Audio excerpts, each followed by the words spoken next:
Ladies and gentlemen, welcome to the July 2nd, 2026 Calvert County Board of Appeals public hearing. We'll begin the hearing by taking roll. Mr. Clark. Here. Mr. Briscoe. Here. Mr. Scott. Here. And myself. We have established a quorum. Our counsel this morning is Mrs. Lisa Smith-Sanders. The board's administrator is Tamara Blake-Wallace. The board's acting coordinator is Kelsey Holland, and assisting is Lisa Krebs. We are in a hybrid format this morning with both in-person and virtual attendees via Teams. At this time, staff will go over the Teams etiquette for the hearing. Welcome to today's Board of Appeals public hearing. I will be your Teams host. This meeting is being recorded on video and audio for record-keeping purposes. Those who testify in today's hearing or previously submitted written correspondence shall be considered a party of interest. Please keep yourself muted until you are called on to speak. Use the raise hand function and I will call on you when it is your turn. Say your name each time you speak for the benefit of those who cannot see you. Only use chat feature for technical issues and not to comment about cases. Comments in chat cannot be included as part of the official record. Does anyone have any questions about using Teams or Teams etiquette? It's just county employees online, sir. Thank you. Today's hearing will be conducted in the following manner. I will call the case to be heard. I will then call on the applicants to identify themselves by stating their name and address. If the speaker is acting as a representative, I will ask them to identify the applicant they represent.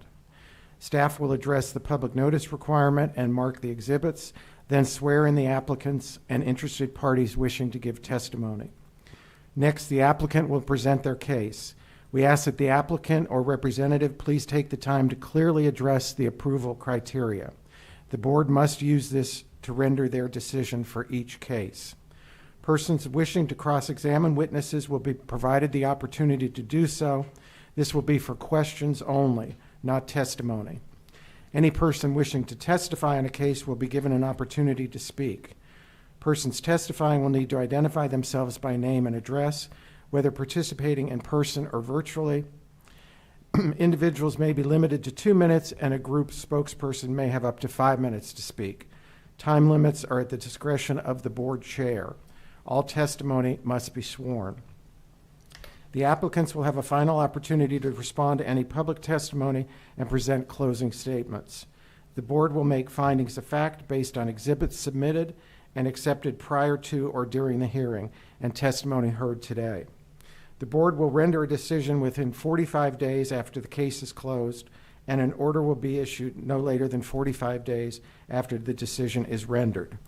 The rules of procedure, agenda, and transcripts are available through the board staff. The Board of Appeals will accommodate public comment at the conclusion of the final case on the agenda. Now I will swear in the staff. Do you swear and affirm under penalty of perjury that the testimony you are about to give will be the truth, the whole truth, and nothing but the truth? I do. Thank you. Next, we will need to address today's agenda. Do the board members have any changes or concerns with items on today's agenda? Mr.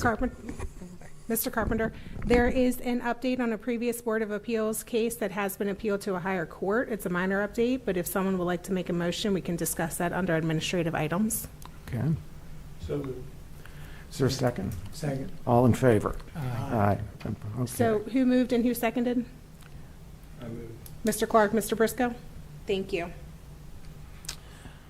I'll entertain a motion to accept the agenda as amended. So moved. Is there a second? Second. Mr. Briscoe moves, Mr. Scott seconds. All in favor? Aye. The agenda is approved as amended. Next, we will begin by announcing cases deferred by Board of Appeals staff. Case number BOA 2026-0011, Chad and Denise Boggs, application for a critical area variance has been postponed. Are there other cases? Yes. Okay. Our first case to be heard this morning is case number Board of Appeals 2026-007, Anthony Olixon of COA Barrett LLC, on behalf of property owner Handon Solomons LLC, Zach Goldberg, has applied for a special exception to operate an automobile filling station, motor vehicle and related services, Calvert County Zoning Ordinance Table 18-3, Use 18-10.A, and a general variance to reduce the front setback on Maryland Route 24 from 100 feet to 60 feet for an automobile filling station canopy. The subject properties 13862 H.G. Truman Road, Solomons, and 13856 H.G. Truman Road, Solomons. Tax map 44, parcels 219, 217, and 668. Solomons Island Road are zoned Town Center District.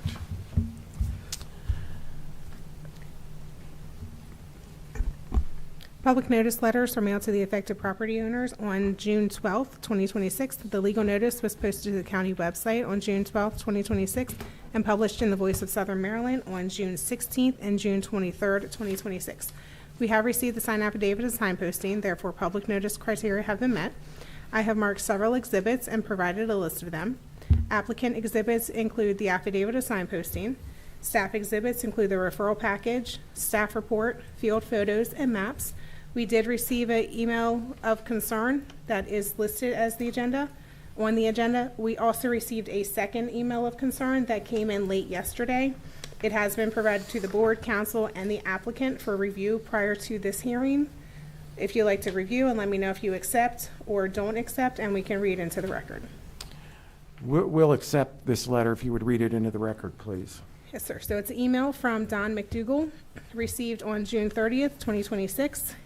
It reads, Members of Calvert County Board of Appeals, with regards to case BOA 2026-0007, the applicant is requesting a reduced front setback from Route 4 for an automobile filling station. The proposed automobile filling station is a Wawa. The typical Wawa is not your average filling station. The typical Wawa has between 2,500 and 3,000 visitors, 2,000 to 2,500 vehicles per day. See link below for statistics on Wawa. I have concerns regarding front setbacks as well as traffic flow in general. These concerns are as follows. Number one, the addition of between 2,000 and 2,500 vehicles will result in quite a significant increase in volume on the small section of the H.G. Truman Access Road. This increase will not only impact traffic flow on H.G. Truman, but will also impact the nearby lighted and unlighted intersections between Route 4 and H.G. Truman, some of which are already risky intersections. Traffic waiting to enter the Wawa pump area should not cause a disruption to the flow of traffic on H.G. Truman. A significant reduction in front setback puts the pumps close to H.G. Truman and may be a step in the wrong direction, as it reduces the ability for Wawa to buffer its incoming traffic without impacts to H.G. Truman traffic flow. Number two, the impacted section of H.G. Truman Road and its associated sidewalks is the only means for pedestrians and cyclists to travel between Solomons proper and the Dow Peninsula. There is also new momentum toward the further development of the Calvert Marina property, which should bring more pedestrians and bicycles to that section of H.G. Truman. The county should factor in the safety of these pedestrians and cyclists when considering any significant changes in traffic density and patterns between Solomons proper and the Dow Peninsula. A reduction in setback for a very busy Wawa will likely result in increased risks to the many pedestrians and cyclists that travel that section of H.G. Truman. In summary, a Wawa is not your average filling station. They are extremely popular and consequently have an oversized impact on local traffic. The county should not simply grant a reduced front setback without a full understanding of impacts to the ingress-egress for Route 4 and impacts to the safe passage of pedestrians and bicycles along that section of road. Thank you for considering this feedback. Donald McDougall. Thank you. And as accepted, that would be public exhibit number 2. And you'll swear in anyone wishing to testify? Yes, I can. You ready? All right, can you both raise your hand? And then Ms. Finnemore, I don't think you raised your hand. Is anyone else here going to testify in this case? Okay. Do you swear in? I won't be testifying. I'm just in the council. That's fine. I understand. Thank you. Your I'm counsel. not testifying, but I'm going to speak. I'm an attorney on behalf of the client. So He's an attorney. Attorneys don't get sworn in. I just wasn't sure but because it's a little bit if different. Mr. Gott might be testifying, he needs to be sworn in. understood. Okay, so if the three of you can raise your hand, please. Mr. Gott? Thank you. Do you swear and affirm under penalty of perjury that the testimony you're about to give will be the truth, the whole truth, and nothing but the truth? I do. Thank you very much. If you could both speak into the microphone, state your name, address, and occupation for the record. Sure. Mark Davis. I'm an attorney with Davis and Palumbo, LLC. Address is 132 Main Street, Prince Frederick, Maryland, 20678. Good morning. Anthony Olexon, professional engineer with COA Barrett, 100 Gypsale Drive, Prince Frederick, Maryland. Okay. You know the criteria? So tell us what you're trying to do, and then we can go through the criteria. Sure. Mr. Chairman, just briefly, so I'm representing Hand & Solomons, which is the owner of the subject property. They're currently in the process of developing that property with a Wawa auto filling station in a convenience store. We're here today because we needed a special exception pursuant to the Calvert County zoning ordinance, Solomon Town Center. The property is in sub-district D1. The filling station and the convenience store is allowed as a use with a special exception. And we also are requesting a reduction in the front setback from Route 4 from 100 feet down to 60 feet to allow for the construction of the canopy. So Anthony Olexon will be the person who will provide the evidence today. And I can just go through with him, have him describe the property, describe what his plans were and where he is in the process. So with that, if you don't mind me asking Mr. Olexon, kind of leading through this for you. So Mr. Olexon, we've already stated your name and address. You've been involved with the development of this property? Correct. So myself as the principal engineer on the project in COA Barrett, we've been working through the three-step development process for the project. We are currently in step one right now, the concept review, and have submitted that twice already to the technical evaluation group, and that referral is what, and for that variance and through that process is what has brought us here today. So basically, you submitted the concept plan, and this is the first step in your process. Correct. So you still have to go through site plan approval, a whole site plan, detailed site plan. Is that correct? That is correct. Okay. And when you go through the detailed site plans, things like traffic and those type of impacts will be addressed by the planning commission and the staff at that point in time? That is correct. Okay. Can you describe the property that we're dealing with, the size, the shape, the location? Sure. The project's located east and south of Route 2 and 4 in the Solomons Town Center, District D1. The property itself, the overall size is about 110,000 square feet. Includes the overall of 3 parcels, which was part of a development that, going back as far as aerials of 1957, this development, this building was there. It's got an interesting shape to it where it tapers in the back and, just has adjacent development all around it.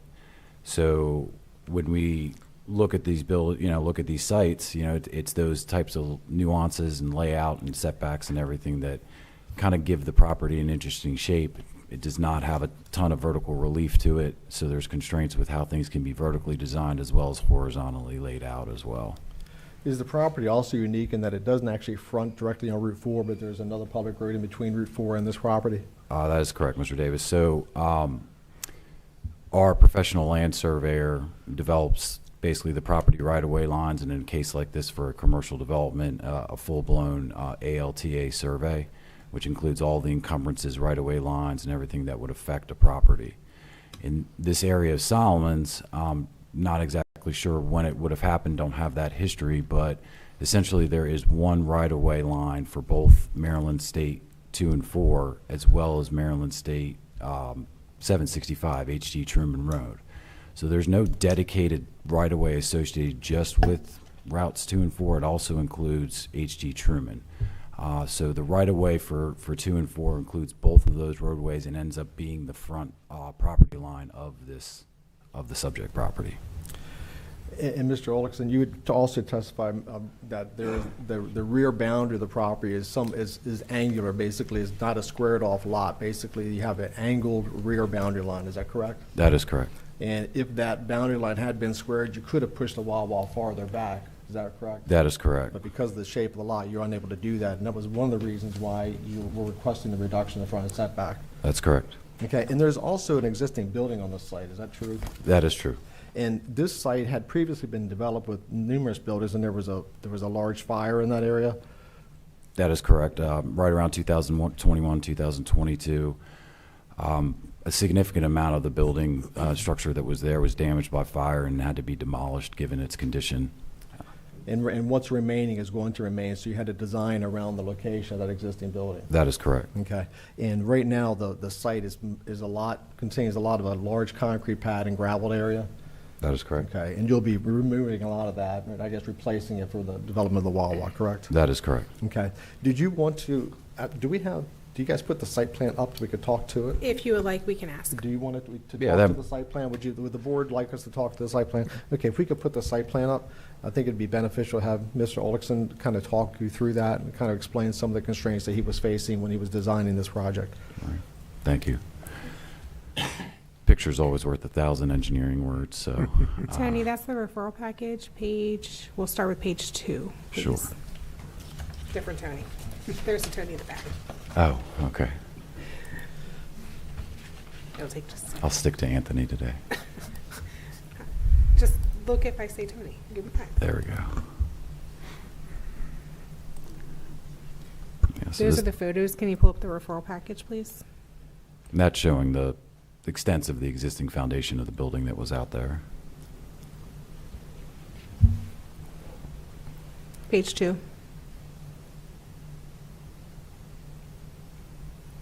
That's not page 2. Yep, right there. Thank you. Is that what you're looking for? Yes. That is. So, as Mr. Davis was mentioning, that back property line there is at an angle. That's, with most site layouts and trying to evaluate everything that goes into a project like this. We're looking at this as a convenience store, the fuel canopy, pedestrian walkways around the building, and really trying to, the pump islands as well as vehicle stacking, pedestrian routes, stormwater management, utilities, landscaping, access. That is all part of what we're looking at when we're doing this layout to make sure everything functions together, as well as trying to balance all the different competing requirements of different ordinances. So kind of talked about this with the board before in other cases is, by the time you layer in setbacks and critical area requirements and stormwater management and all the other kind of ordinances that were kind of developed on their own without really considering impacts to other, you are typically, kind of limited in what you can and cannot do. We went through that effort of trying to make sure that there was a comprehensive design that respected the overall property itself, the existing part of the structure that will remain, addressing stormwater management and layout. And so, in this particular case, pushing anything further back really isn't viable, and really does not. It kind of creates a conflict would basically compromise the function and safety of the site. So what we have here, the reduction that we were asking for, the layout that we're showing with this is the minimum reduction that would be needed to make this site successful. Mr. Olafson, on your plan, you have a dimension from the pavement of Route 4 of 142 feet. Is that correct? That is correct. So that's from the edge of the pavement of Route 4 to the canopy. And so the setback is what you have from the right-of-way. Again, within that area, you have H.D. Truman Road running through it. That is correct. And then can you describe the uses or go through the perimeter, or any uses surrounding this property that would give the county or you or anyone cause for concern? No, sir. So there is a requirement in the ordinance that this use be located at least 150 feet away from a residential. All of the uses that are around this are existing commercial or marine industrial type uses around the back of the property and towards the waterfront. Just one point of clarification too, I think is important looking at this. The darker gray shaded area that's out front closer to H.D. Truman, it kind of makes the shape of a T. The canopy itself is the large rectangle to the north. The other darkly shaded gray is the underground tank. So the structure of the canopy that we're talking about is just the vertical rectangle that is shown in this site plan. And Mr. Olix, have you also gone around and looked to see if there's any water wells nearby this property because of the underground storage tanks? That is correct. There's none located within 100 feet of the property. That's by our field research, field survey, as well as record documents with the health department. And we talked before about the stage of the process you're in, where you submitted the concept plan, You received comments from that. Were there any comments on that concept plan that you think are going to be difficult or impossible for the applicant to meet or design around? There are not. So with the second submission of the concept site plan, all of the agencies, with the exception of the Department of Public Works, have authorized the concept to move forward into the detailed design process. There are, stormwater management, both the requirements of MDE as well as the critical area are being met on this property. There is pretty much an entirely impervious site today that does not have any stormwater management, so the redevelopment of the property will actually improve stormwater quality compared to even the existing condition that is out there today. There are minor technical not even technical, administrative cleanup items in the report from the last comment, but nothing that's going to prevent it from being approved. Okay. Does the board have any questions about the plan itself? And if not, I'll go through the conditions for the special exception. Go ahead, Mr. Clark. I have a question. Looking at this, the pink areas are parking. The lighter, Mr. Carpenter, you're asking a colorblind person, just a heads up. So the lighter shaded... Mr. Davis, can you help The him lighter with the shaded colors? spaces are the parking stalls. The darker shaded is the drive aisle pavements that go around it. So the way I'm looking at this, between the canopy and the store, there's parking directly in front of the store, but then there's a second row of parking? That is correct, sir. Is that because there's a requirement for that many spaces, or is that just an expectation of the need? Very good question. So it's a combination of two different things. It is in order to meet parking requirements for this use, as well as to try to create some buffer of vehicle traffic that's going to be accessing the canopies versus people that are going to be parked and pedestrian there. So it's a combination of access and layout requirements for Wawa, meeting parking requirements of the zoning ordinance, and trying to create safe travel around the store itself and trying to buffer that some from the canopy traffic as well. Because it would seem to me that parking island, if you will, is, I don't know that I've ever seen something like that at a gas station convenience store. And if that was removed, if you need those spaces for parking under our code, could they be located somewhere else and you move the canopy back? The only location where they could be moved to? Good. Okay. The only location they could be moved to would be closer to H.G. Truman. The challenge that you have with them is those parking stalls are so far away from the convenience store is now you have pedestrian traffic that's walking from a parking stall through the middle of traffic that's trying to get to the pumps and then to the store. So, while that is not very typical, it's there to meet the requirements, and it really is the safest configuration of the parking that is laid out. But if I stop there to buy gas and want to pay cash, I'm going to have to walk through all that from the pump to the That is store in the correct. back. There is also the pedestrian pathway that we're showing on here that allows people to go from there to there, but you wouldn't be parking to go to the store, to be walking through the canopy to then get to the store. So the canopy traffic back and forth from the canopy of people that are fueling, I mean, that is very typical, I think, of any gas station layout. I do understand what you're saying there, but I think the idea is to try to separate the two the functions of people that are showing up to a site like this and provide that separation while meeting the parking requirements. Okay. Mr. Clark? Couple of questions, and one of these is to our attorney. For the special exception, as I read the criteria for the special exception for motor vehicle and related service stations, so it's pretty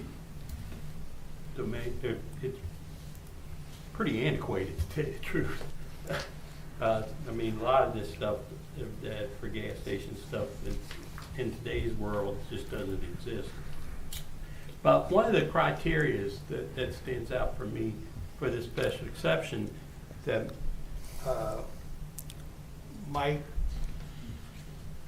make me believe we're a little bit ahead of the game here is the number 3 is that the proposed special assessment will not create congestion on the roads or the streets.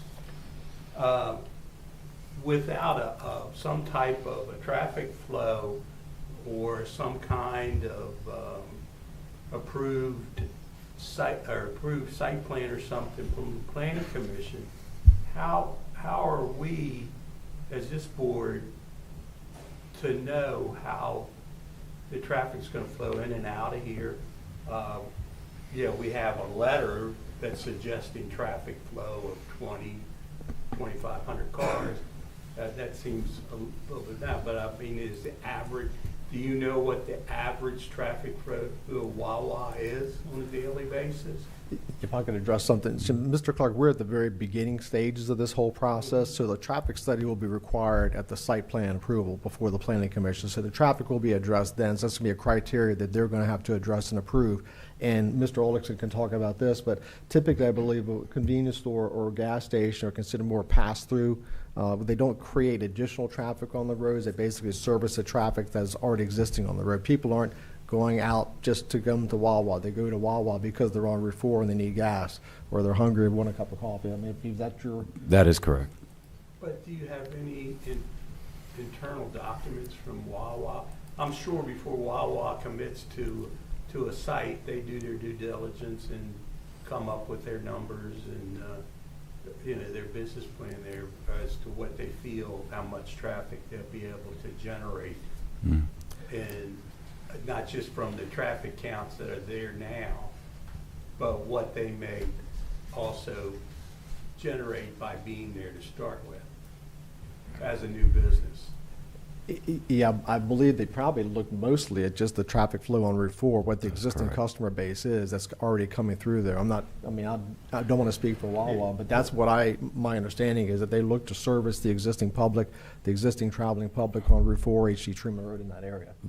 That is correct, Mr. Clark. So typically, you're absolutely right. Like a company like Wawa or anybody that would be making a significant investment in developing a property like this is going to do the upfront due diligence and market research to say, there is a need for this in the market, and it is based upon average daily trips going by the site today.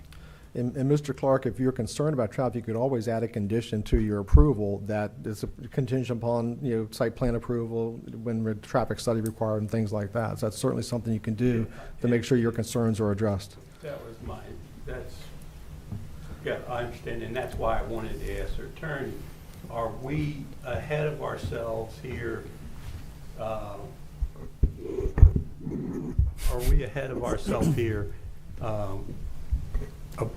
Looking at an approval for a special exception where we don't know how the traffic will be in and out of here, other than the existing egress and ingress that's there now.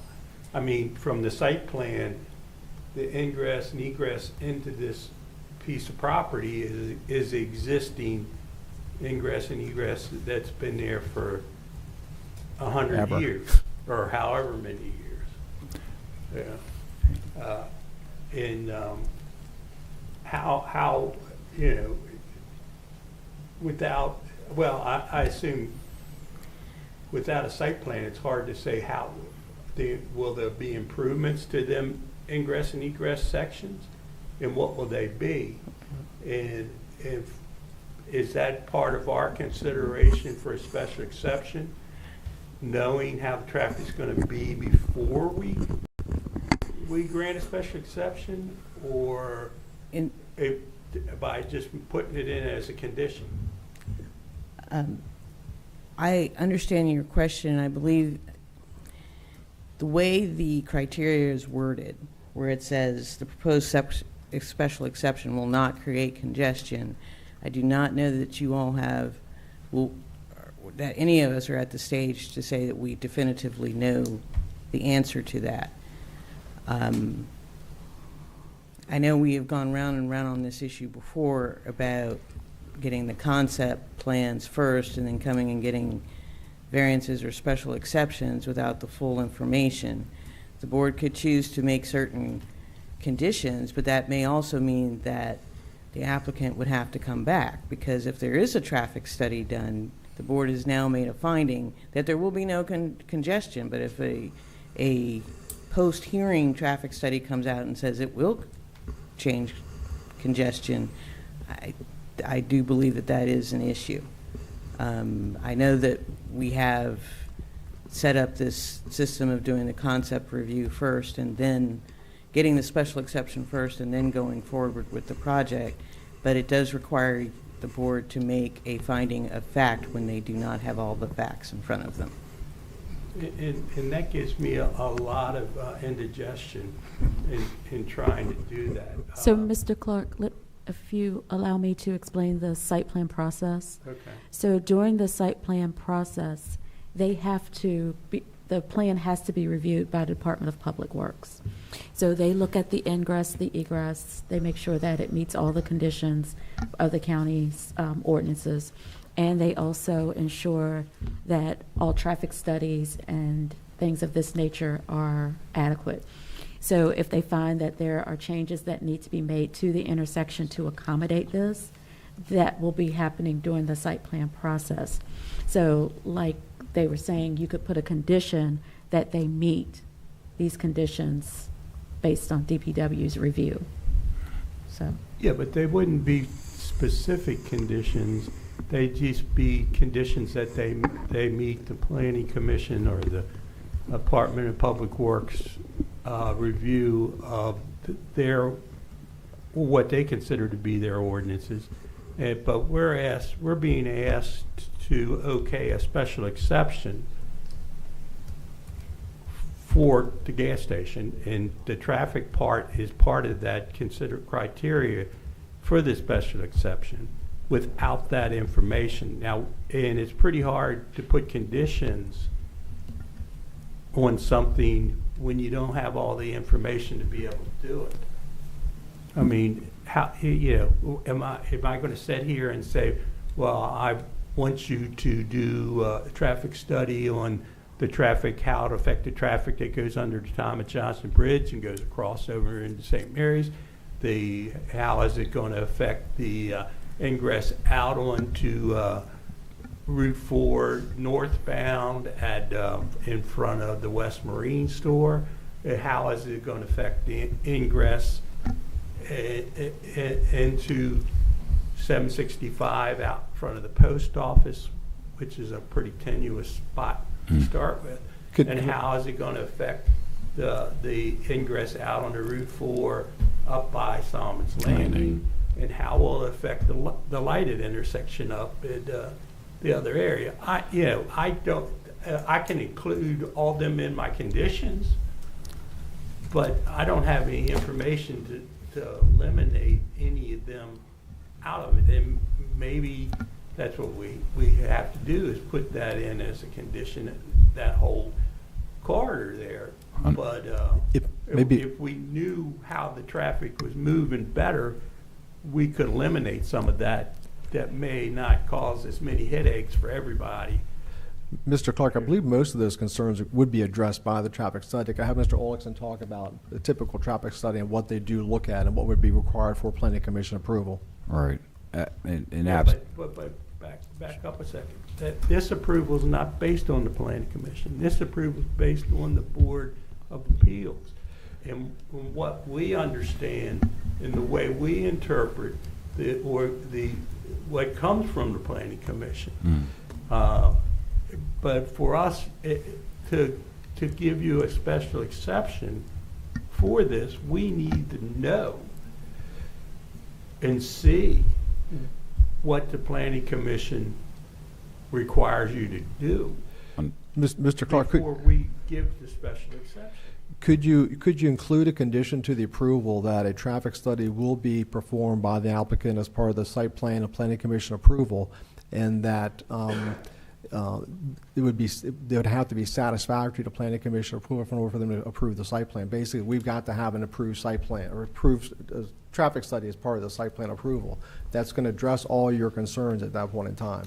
And that's where That's the body, it seems like that's where that nitty-gritty traffic study is going to be addressed. Well, and I understand what you're saying exactly, but the question is, when it comes, for us, when that's all addressed, if we disagree as a board with the planning commission, if we've already approved the special exception, where are we at on that as a board of appeals? I'm already trying to think on terms of the process, if that happens.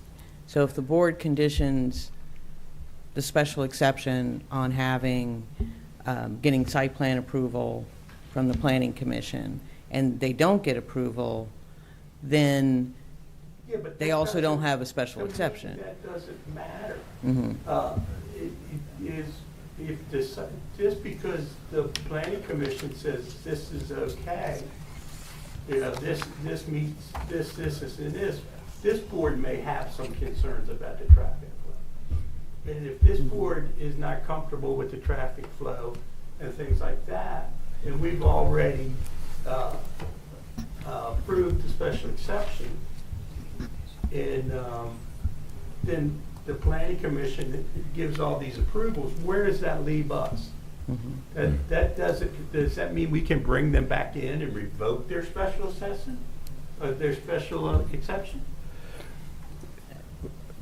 Not unless the condition is worded in that way. I mean, I think if I understand your heartburn, it's the way that criteria is worded, which is said the board has to find that the special exception will not may not create congestion, but it says will not create congestion. And your concern is you don't know that with any certainty. And the other side of that is if the planning commission and the developer have heartburn on the traffic flow, and they feel that the planning commission has overstepped or something like that, their natural appeal is to us, Yes. okay? Mhm. So it just seems like it goes back to what we were saying before. These preliminary approvals can cause a lot of, I mean, we're given special exceptions approval or on this without having the facts. I mean, that's just me. I mean, that's, I don't know how the rest of the board feels.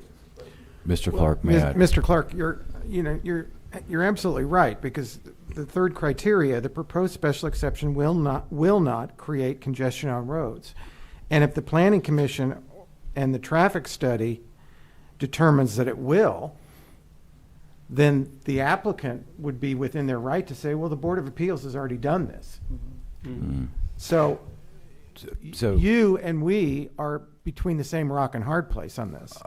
And understood, right? I think Mr. Clark, you mentioned earlier, right, some of the criteria are a little bit antiquated. I mean, we're working inside of the process that's defined for us now, right? So I brought with me the development review process explanation. I know it's been a topic at this board for a while, right? But we're here now, right? There are some instances that where it would come later to be in front of the Board of Appeals, but as far as following the process that's been defined, we're showing up when we should.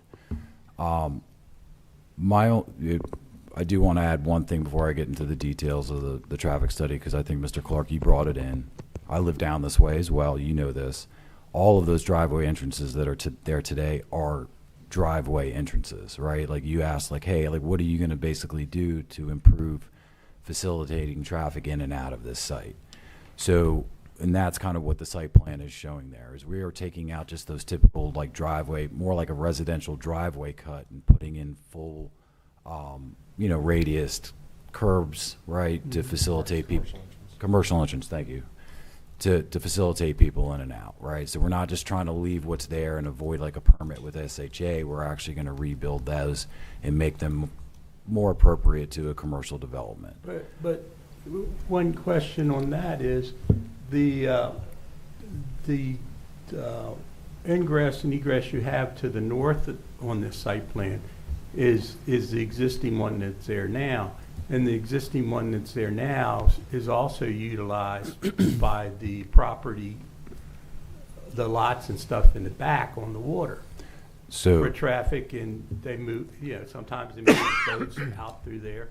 Will that still exist? it will, sir. So Because on the site plan, it kind of looks like it ends at the back of the lot. It doesn't show it going back to where, show you how old I am, it go back to where the old tomato factory was. Okay. You I don't know probably about the not too tomato many people in factory. this room know Yeah. there was The, a there, tomato factory back there. the platted right-of-way access to that property is to the north as well, right? So that, it's between Boomerangs and the site. So that will remain. That right-of-way and that access to the property to the back will remain. So that'll, that right away along It- where Boomerangs is, Yes, all of our work is outside of that right-of-way that provides access back to those parcels. yeah, so that, I'm looking on here. It- Okay, I see, you still have left that, Yes, sir. okay.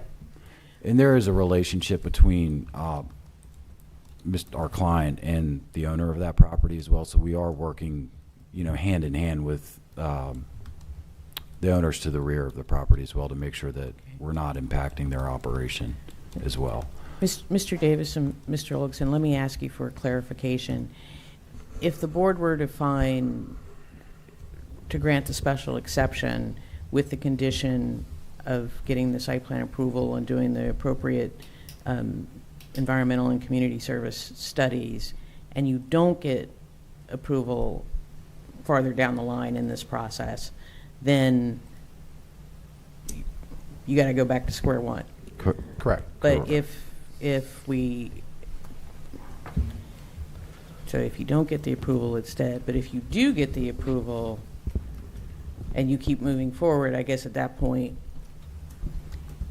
At that it doesn't point, matter. It's We've reviewed already by- granted the special exception. If So in other words, if you don't get the information more detailed to show that there's no congestion or anything, you're not going to get site plan approval, and therefore the special exception granted by the board dies. That is correct. I mean, and that is the other part of this, and I gave a little bit of a side tangent there before I got into this part of it, is the traffic study process, right, that comes with the detailed site development plan that comes after this step.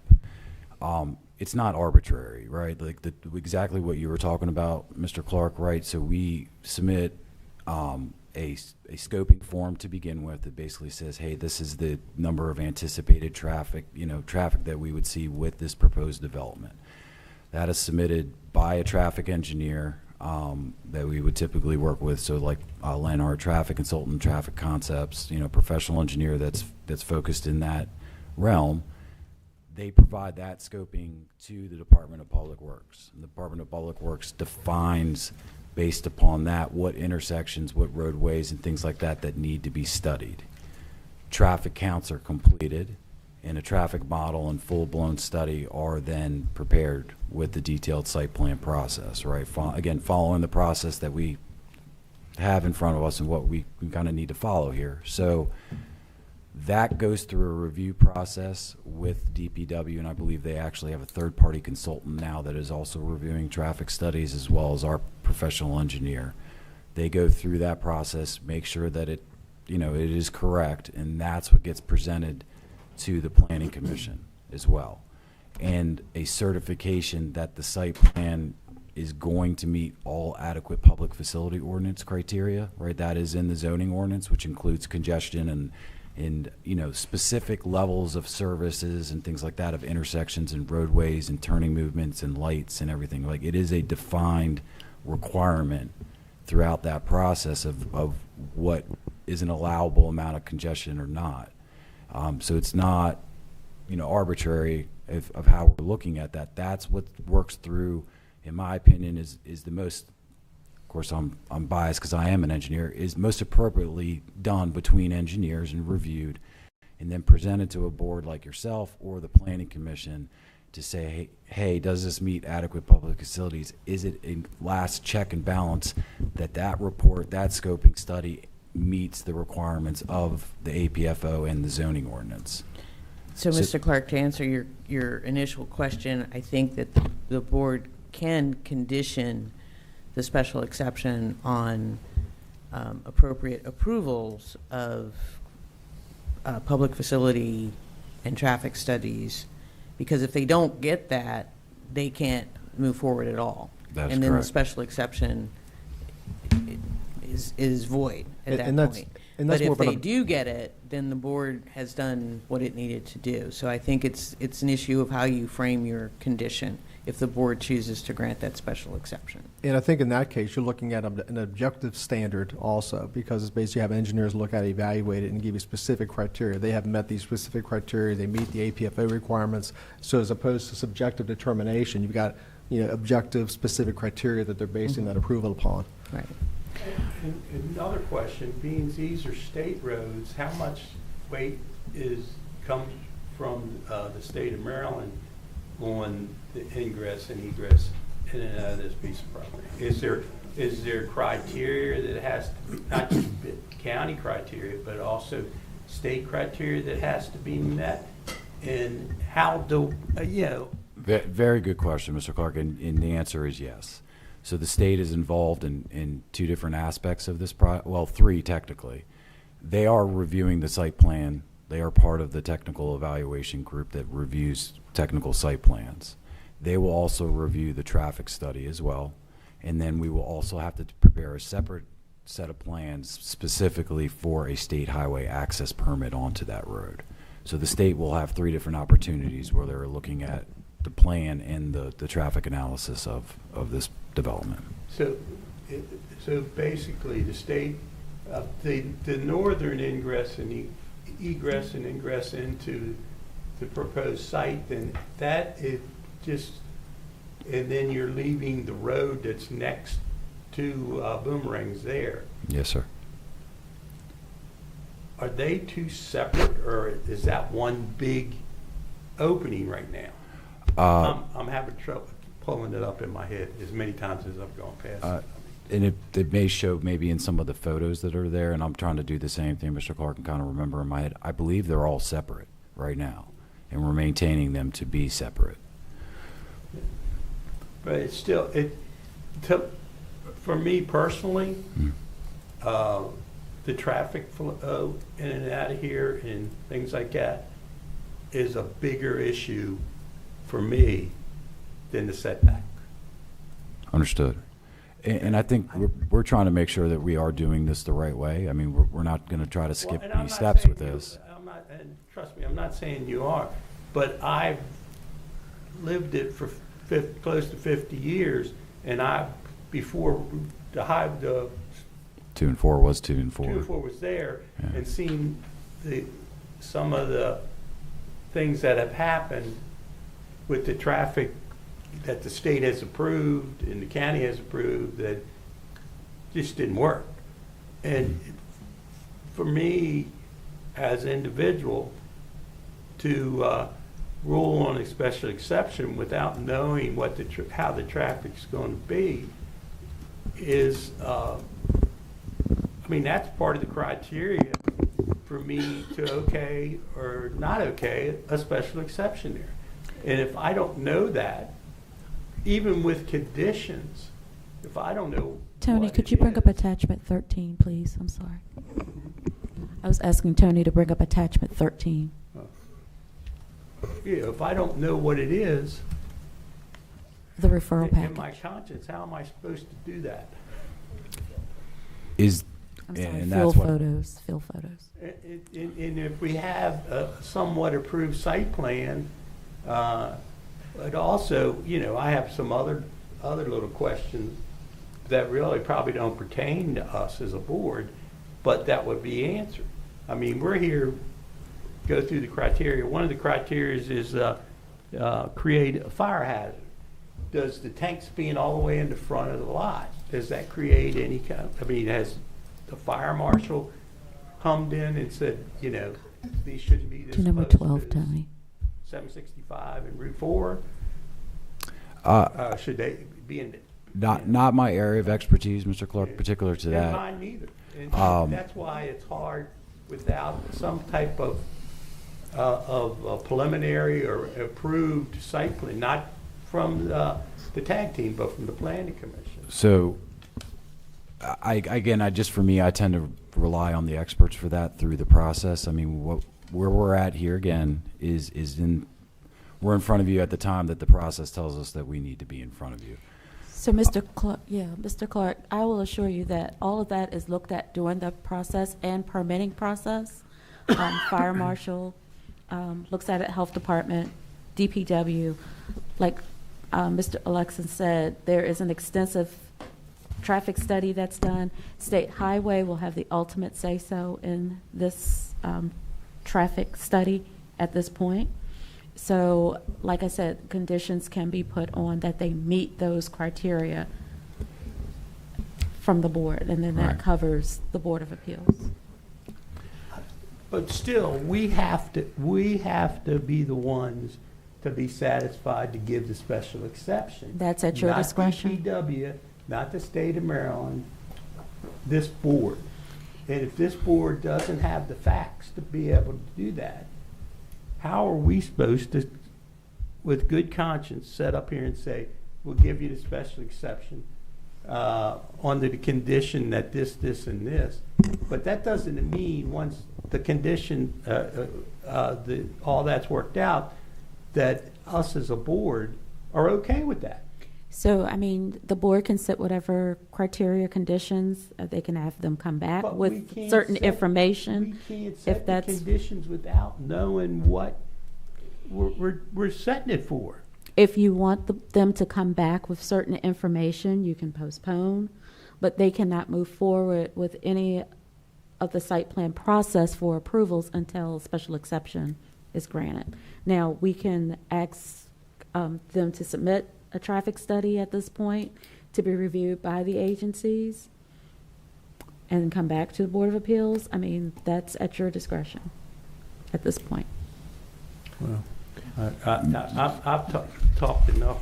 I'd like to see how Mr. Briscoe? members feel. I just, more of a comment. I'm not against the Wawa, don't get me wrong. That's not what I'm doing. I'm looking more at traffic. I farm down there at Solomon's. And about a quarter of a mile, half a mile up from where you plan to put this Wawa, there's a access where you can get back on Route 4. Well, a lot of my equipment is around 15, 16 feet wide. So I'm taking up the main road and the shoulder. Anyway, matter of fact, just a month ago, less than a month ago, I was coming up there and a pickup truck, pulled out. I had to slam on my brakes because I was in, you might say, his lane to a point, but he wasn't paying any more attention to me than flying over the moon because he can come right on out and then get into traffic. Well, I'm in that lane right there. I guess I'm doing it on a personal note. That I know they're not going to pay any attention to agriculture because agriculture means nothing anymore. But I just like to make that comment about that. And we do have the site plan principal planner here if you all would like to hear from her. Christine Fenimore. Okay, we'll come right back to that. Mr. Scott, do you have? I just had one question. Due to the size of the site plan, did you have to reduce the size of the building, the actual building? Did they give you a size that you have to? It's a prototype, yeah, just like most Wawa stores, right? They give us It's a little smaller than usual, isn't it? correct, yes, Okay, sir. I noticed that by the square footage. Okay, that was the question. Mr. Clark, if I could ask, I mean this sincerely. If everything went awry in your mind, I guess at what point would the board know that there was an issue with traffic and congestion? We probably wouldn't. You mean with the studies and things? Yes, sir. We probably wouldn't know until at this point. If we put conditions on there and they're vague conditions, or very easily interpreted conditions, we probably would never hear about it unless they did something that you wanted to peel back to us. Understood. In the And that could be part of the traffic thing. right, and that's why I was asking it, right? Because I think we're at a little bit of an impasse, and I was just trying to figure out a way if there's a condition or there's a way to write that condition that try to help give you a little bit of ease in what you guys would be approving today. That, you know, that traffic study, I think, and I mean this in all due respect, is I have a hard time reading it. As you know, I imagine, you know, folks that are farmers and not involved in that, you know, you're relying on your technical experts to tell you that, hey, this traffic study is correct, it does meet the APFO ordinance. Would there be a situation or a condition that would be there that says, hey, you got to come back to us to kind of like recertify to us, like once the traffic study is done, once you go to planning commission, that you are meeting it, you know, just to kind of come back one last time to you guys to say, hey, yeah, like you did everything that you were supposed to do. Everyone reviewed this that was supposed to review it.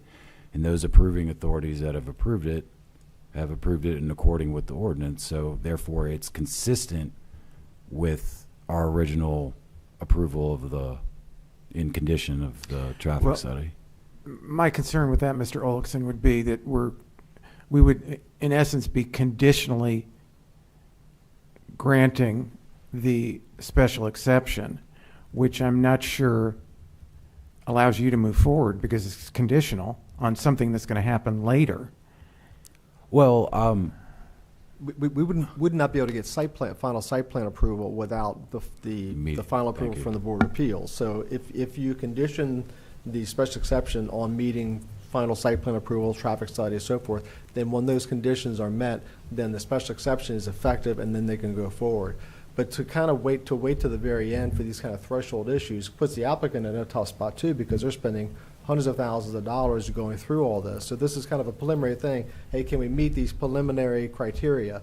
And if we can move forward, as opposed to going through the entire development process and coming back and saying, no, we don't want you to have a 40-foot, 60-foot setback. We want an 80-foot. So that makes it difficult for the applicant to make any type of business or financial decisions going forward. It's going to be really hard to develop anything with that kind of process. Well, and I think that's why, I mean, that's how we've understood the process of doing the concept review first. I think the board's option is to either condition it on further site plan approval, because like I said, if they don't get approval, then the special exception goes away anyway. But, you know, if they do get approval, the board has done what it's required to do. Or the board doesn't grant it, in which case they're not moving forward at all. And trust me, I want you to, I mean, look, I believe in people's property rights. I mean, and this is zoned the way it's zoned. And people have a right to do on their property what they feel is right, as long as it meets all the requirements of not just the county and the zoning, but the requirements through this board also. And I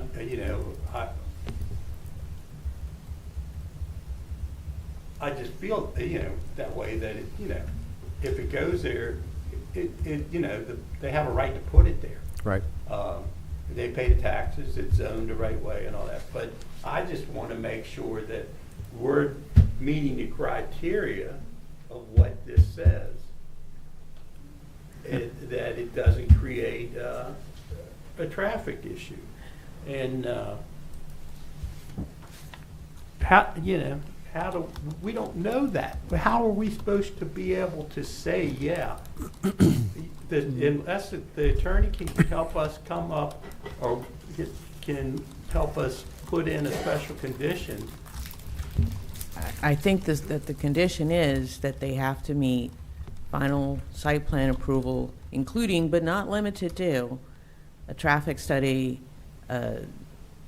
public facilities impact, whatever I guess planning and zoning does require of them to get the site plan approval. I think that's your condition. You have to meet that approval, because if they don't meet that approval, the special exception goes away.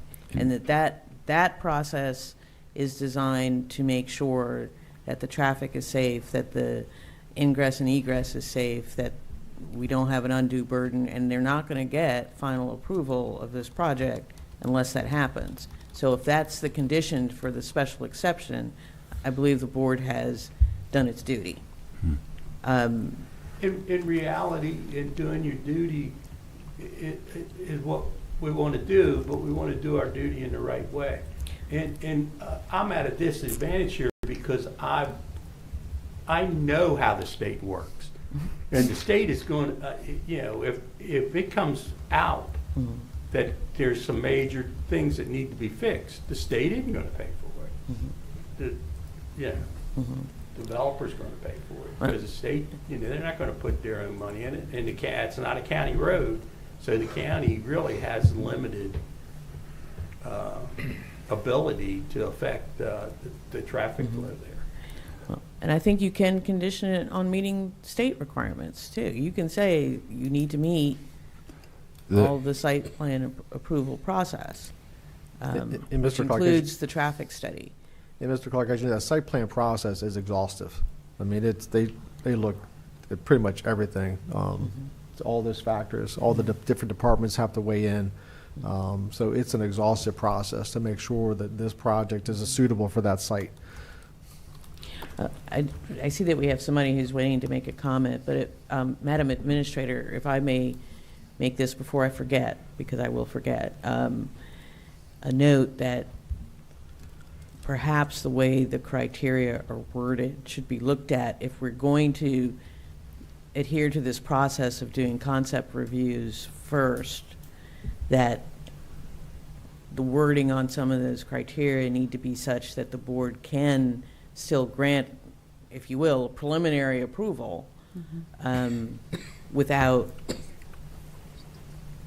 upsetting what the criteria are. Because I think that that's where the disconnect is. We set up the process so that an applicant has I don't want to say slow roll it, but they can get the concept review before they put in a lot of finance and a lot of time. Right. But we didn't change the way it's worded for the board, because I think that Mr.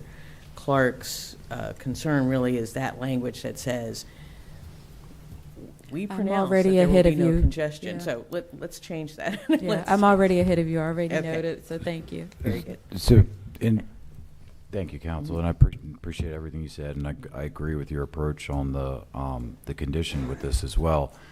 Mr. Clark, and your point of like if there are improvements that are needed, right? So if a traffic study, part of what a traffic study identifies is if you're creating a failing condition and what mitigation you would have to do in order to do that, that becomes the responsibility of the applicant to do that mitigation work. Yes, ma'am.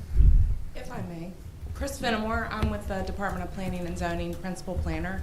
I wanted to clarify the requirements for a traffic study review. Adequate public facilities are found in Chapter 3 of the County Code. The state obviously will review this. Its entrance is proposed on H.G. Truman, which is a state right-of-way. The County Department of Public Works, so J.R. Cosgrove's group, do have review as well, and they can be more restrictive than the state if it makes sense to do so. The details of which that, I don't review traffic studies, I'm a planner, but I do know the county can be more restrictive than the state. The state reviews the traffic study as well as the county, and the county usually does have a third-party reviewer for traffic, studies in this instance. I just wanted to clarify that. If you have any other questions for me, I'd be happy to help. I have a question for Yes, sir. Chris. The process and the way it's set up where, it's coming to us for a special exception before there's a preliminary site plan and all that. How are we supposed to know if with this criteria, how are we supposed to use this criteria to make it approve a special exception other than with the conditions? There's other things in this criteria too that you could, that are just very diluted and, populate, one of the things in here, it says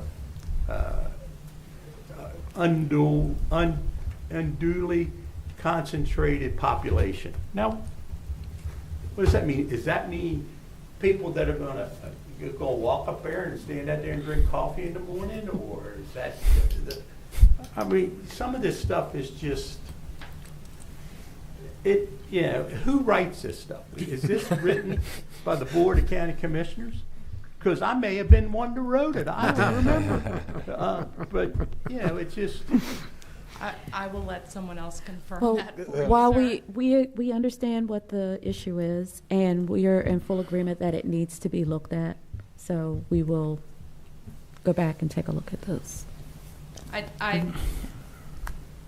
In my professional opinion, I want to agree with your counsel that the conditions that come about as part of the site plan review process, and Mr. Davis said it's a painful process, but it is a technical evaluation of any site engineering plan. So any conditions that come out of that multi-agency review, I feel confident are going to be possibly above and beyond any conditions that this board would want to implement on a plan. My experience is that a special exception is very different from a variance in that you have to have it in order to move forward. You either need it or you don't. If they can't get site plan approval, the special exception is moot, in my opinion. okay. And Mr. Clark, and if I can also just say, when I look at these things, I look at Mr. Oberg, excuse me, you have to wait for a comment session. Oh, I was just following in the footsteps of Ms. Fenimore, so I thought I'd have an opportunity to speak on this as well. we haven't quite finished. You will, they'll call when it's time. When I look at the special exception, I kind of look at it as almost like a 30,000-foot overview.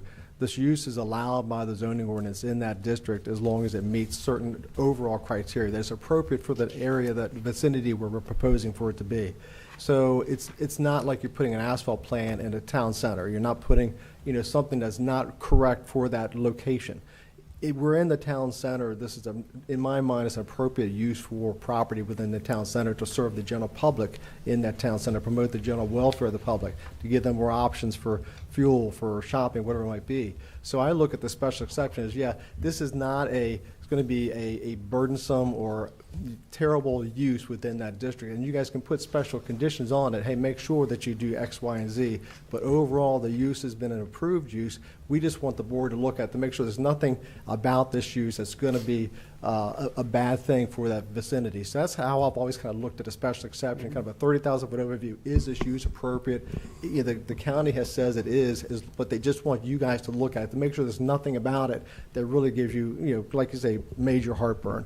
That site plan process is where you look at all the nitty-gritty details about those things. We really get down to, the granular level, have they met all the conditions of every different department or agency that could possibly look at this thing. So that's how I've always looked at special exceptions in that vein. Okay, Mr. Oberg, did you have a question, or were you wanting to testify? No, I was just going to add to the conversation that we had about the procedure, because from my perspective, whether the rules are antiquated or not, that's not what we're here to discuss. I mean, you have an applicant that has a burden of proof, you have standards that they need to meet. If the board puts in conditions that these 5 standards need to be met sometime in the future, you're shirking your responsibility respectfully. That's not the case.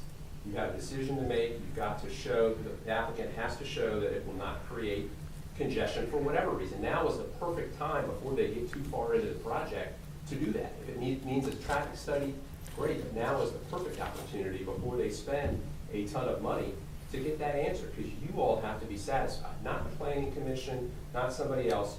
This board needs to be satisfied with these requirements. That's what I was going to say. Yes, ma'am. If I may, Mr. Chair, the plan on the screen is what has been reviewed thus far. Conceptual stormwater is required at step 1. As part of that step, I do get a review to look at the plan for things like the need for a special exception. This plan by all means is not approved from a zoning perspective.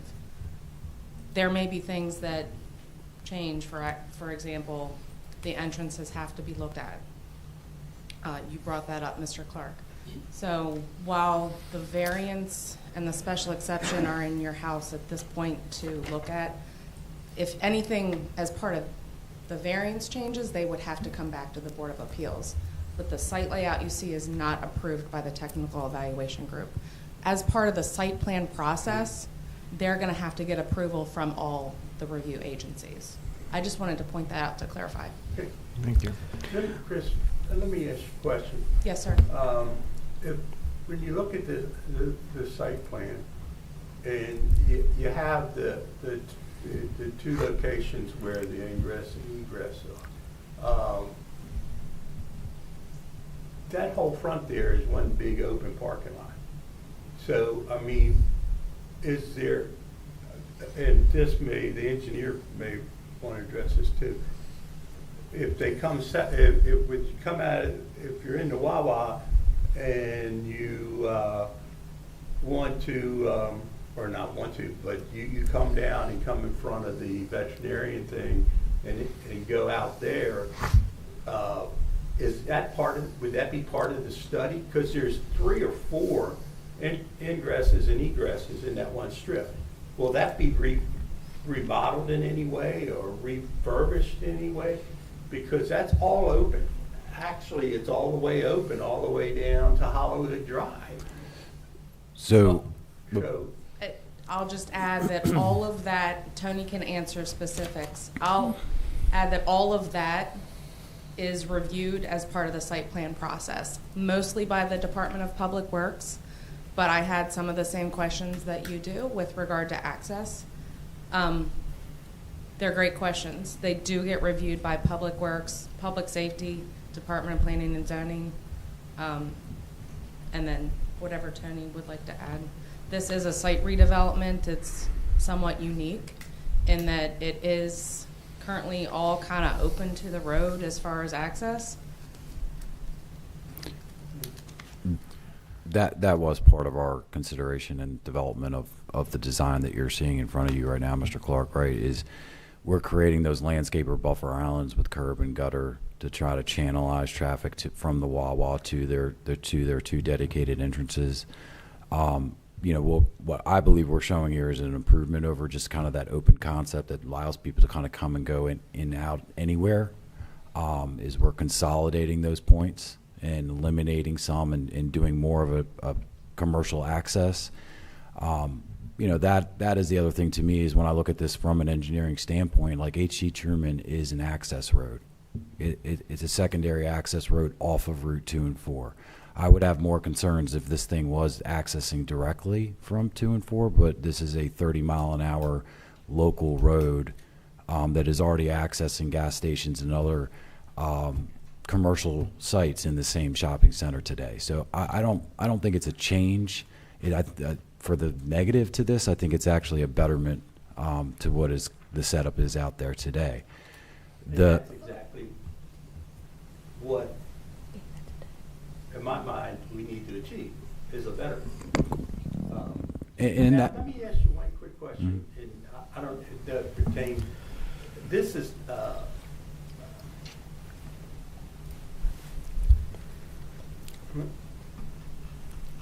so this will all basically still be one area that's all owned by the same ownership. Wawa is not a purchase of property, it's probably a land lease type of thing. I'm not certain. Yeah. The owner. And that doesn't really matter to me, but I'm just thinking as far as how the lots break down. Jerry, could you speak into your mic? Can you speak into your mic, please? Yes. I'm just thinking of how the lots can be configured and isolated into their. Well, that is part of this process too. There is a replat process of this project that is being done because right now the lot lines that are there ran through the middle of the buildings that were there as well. So some of that is also being handled with this process.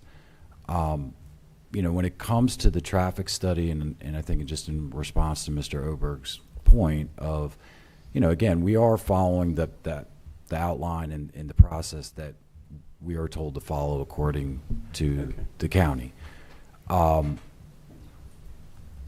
I still believe it is most appropriate is kind of this board would be relying on their experts, in this case, Department of Public Works and their traffic consultant to review and be a secondary check of it to then, basically brief this board to say, hey, yeah, they met the requirements of a traffic study and of the APFO ordinance. Again, it's not a subjective requirement. It's specific about what those traffic studies, the scope of them, how much traffic is generated, what intersections you're looking at, and how those intersections and roadways need to function. So I still think it's most appropriate that evaluation be done by the engineers and the consultants that do this type of work, and then advise the board, yes, they did meet the requirements of the traffic study as scoped by DPW's engineers and as reviewed and approved by them and State Highway as well. To me, that's the most appropriate time and the most appropriate group that should be doing that evaluation, and then just briefing back to the board, yes, it does meet that requirement, and the special exemption is still valid because of it. And just to also note, Mr. Clark, if they don't get approval and they don't agree with planning and zoning, they'll still be back here on a decision for alleged error. And at that time, the board would have the full information in front of them. So Okay. there's a mechanism both directions. You just, in one of your comments, you just opened a new box up in my mind. I shouldn't have said it. You said that there's some replatting being done. Well, if there's some replatting being done, then why wouldn't you replat it in a way that you could move back and then you wouldn't need the 40 Sorry. for the canopy? Understood. And good question, and a valid question based upon that. The replatting is not changing the overall outside of the boundary of the property that we're working with, and it's not changing the location of the existing buildings and improvements and everything that are there today. It's consolidating two individual parcels that fall within this overall boundary. So the replatting isn't necessarily something that has an effect on the layout. It's just cleaning up the fact that there would be a property line running through the middle of the canopy, through the middle of the building. So the overall outside boundary of this property remains the same and unchanged, and that's the constraints for the layout in this case. It would be a property line that would run through the middle of the Wawa building. Correct. There is a But property. You're moving that back. Correct. Yes, So sir. if you were replatting, if you moved it back and squared it off, So you could push back and you wouldn't need the setback for the canopy. The surrounding properties have a different ownership structure than these parcels do. Okay. So we do have different owners. This is owned by Hand and Solomon's LLC, the members of which are different ownership structure than what their surrounding properties are. Oh, okay. There's some related parties, but they're Okay, well, not sorry, identical. When you look at the you. maps Yeah, that we have on it, it all looks like it's yes, Correct. yep. one contiguous. There's some common ownership, but not the same ownership. Okay. Correct. Okay, should we go through the criteria? I'd be happy to. Mr. Ollickson. With particular attention on number 3. I'll do my best. Mr. Ollickson, does the proposed expansion, granted a special exception, does not adversely affect the implementation of the comprehensive plan for the physical development of the county?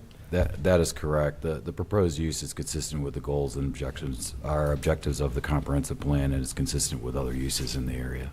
And will the proposed special exception at the particular location proposed, would it have an adverse impact or adverse effect above and beyond that which is normally associated with such uses on adjacent properties or on the health, safety, or general welfare of the county?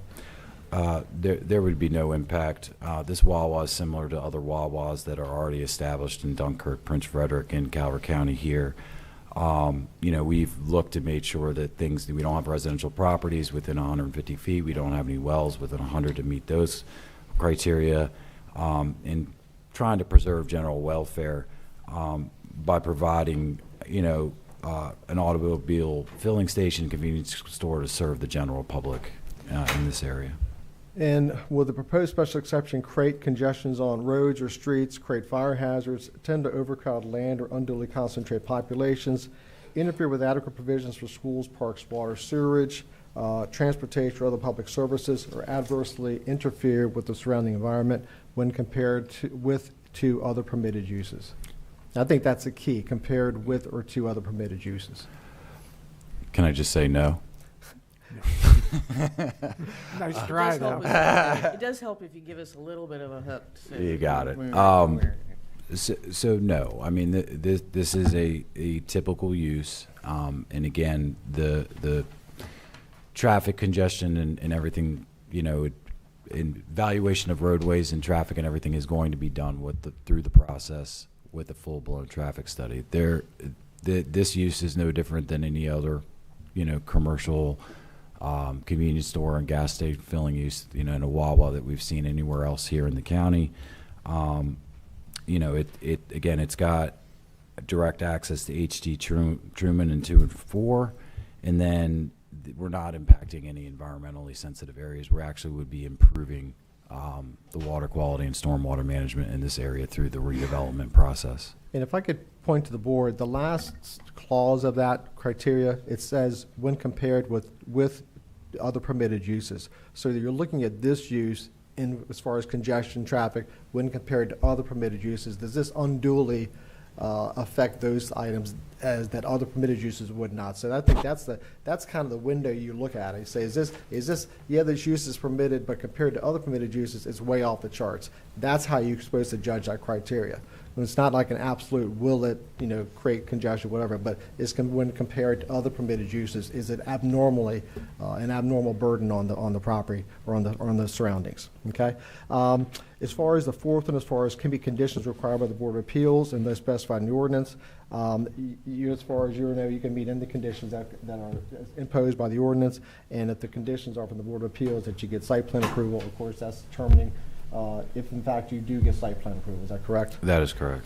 And is it no concern? Yeah, and is the property in a historic district at all? It is not. So there's no historic. That basically those concerns are not applicable to the site plan. That is correct. Okay. So those are the conditions for the special exceptions. I could go through the granting of the variance also. I think we've hit most of that in testimony, but just a highlight for the board if you could. So, Mr. Olson, for the granting of the variance. Excuse me, Mr. Davis. Sure. Mr. Chair, how would the board feel if we did these one at a time? If he went over the criteria for the special exception, if we did the special exception criteria and voted on that, and then he could go over the criteria for the variance. Yeah, we can break it into two motions. Prior to a vote on this, we need to hear from anyone in the audience that wishes to question or testify. Counsel, can they because they have to close the record before they can do the motions, and then they can't converse back and forth? That's true. No, she is correct, because usually before you all do motions, we close the record, and you don't want to close the record yet. But we could close a record on the special exception. You're closing the record on the case, period. On the case. Correct. So we have to close the record on the entire case. That's not correct. just individual. Yes. Unfortunately, you can't There do one and again, then the other. You're there's closing something and else that needs to be looked at. But we certainly can have testimony about the special exception and then move on to the variance and have testimony and then close the record on the case. As long as you don't close the record, Right. you can talk. We're not closing the record. Yes. So you can't make the motion on a special exception, to answer Mr. Clark's, and then talk again, because you can't make a motion Gotcha. without closing the record. Okay. So on the special exception, does anyone in the audience have any questions for Mr. Olberg or Mr. Davis? Anyone have any testimony? Good. Mr. Chairman, I have. Mr. Ober, can you please come to the microphone, Absolutely. please? And can you state your name and address for the record, please? Yes, Steve Oberg from Council Barrett, L. Cosmo, and Nolan, 210 Merrimack Court, Prince Frederick. Thank you. I'm here on behalf of LPJ LLC, which is a neighboring property.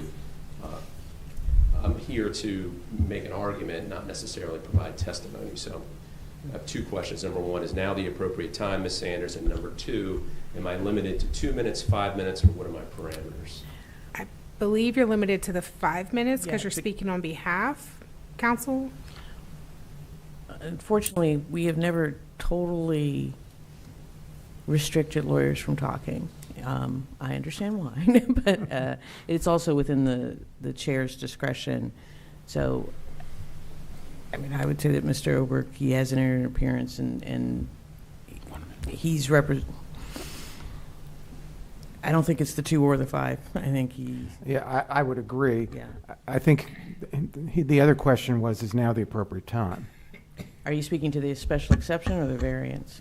I'm speaking generally. Would the board like to hear me? I mean, I think there's only been presentation on the special exception, so that's the only thing I can comment on at this point in time, I believe. That being said, I would like to reserve time to speak on the variance after the presentation. I'll leave it up to you, Mr. Ober. Do you want to speak now on the special exception and come back on the variance, or do you want to save your comments for?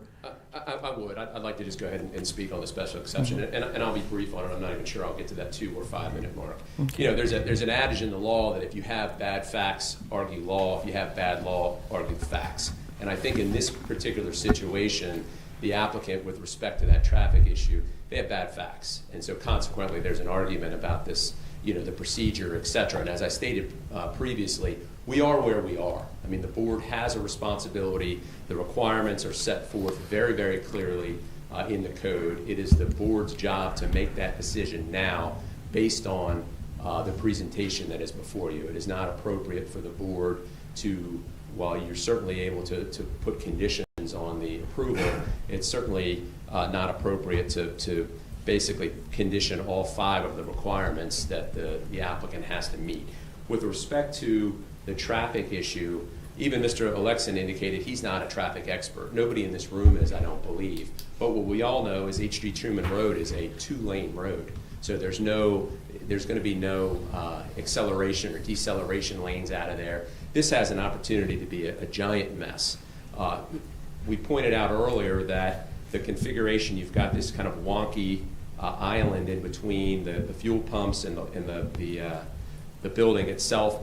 You can just see this being a disaster. You can see traffic backing up on H.D. Truman Road as people are trying to get in to pump gas. Other people are trying to get in to get a soft drink. It's going to be a giant mess in that location. There's been no credible, with all due respect to the witness, no credible evidence before this board on the issue of traffic and the fact that the proposed special exception will not create congestion. And I agree with Mr. Davis. It's not just will not create congestion, it's when compared to other permitted uses. So you look at a Wawa, we heard 2,000 or 2,500 cars. I think even if you cut that in half, you're looking at 1,000, maybe 1,250 cars a day. Maybe, we don't know yet because we've got no evidence to go on. But that's a lot of traffic on that 2-lane road. You have, I disagree with Mr. Briscoe that nobody cares about agriculture. But you have obviously agricultural uses coming up and down there. You've got folks at the Calvert Marina. You heard Exhibit 2, I think, the Calvert Marina property that's going to be developed and all of that bicycle traffic and walking traffic, et cetera. This is just not the location, and I don't believe that the applicant has met its burden of proof with respect to at least requirement 3. I don't think there's enough evidence in front of the board for you to make a decision on that. So I'll reserve my comments on the variance after the presentation. Thank you. Thank you. Anyone else wishing to speak on the special exception? Mr. Gott.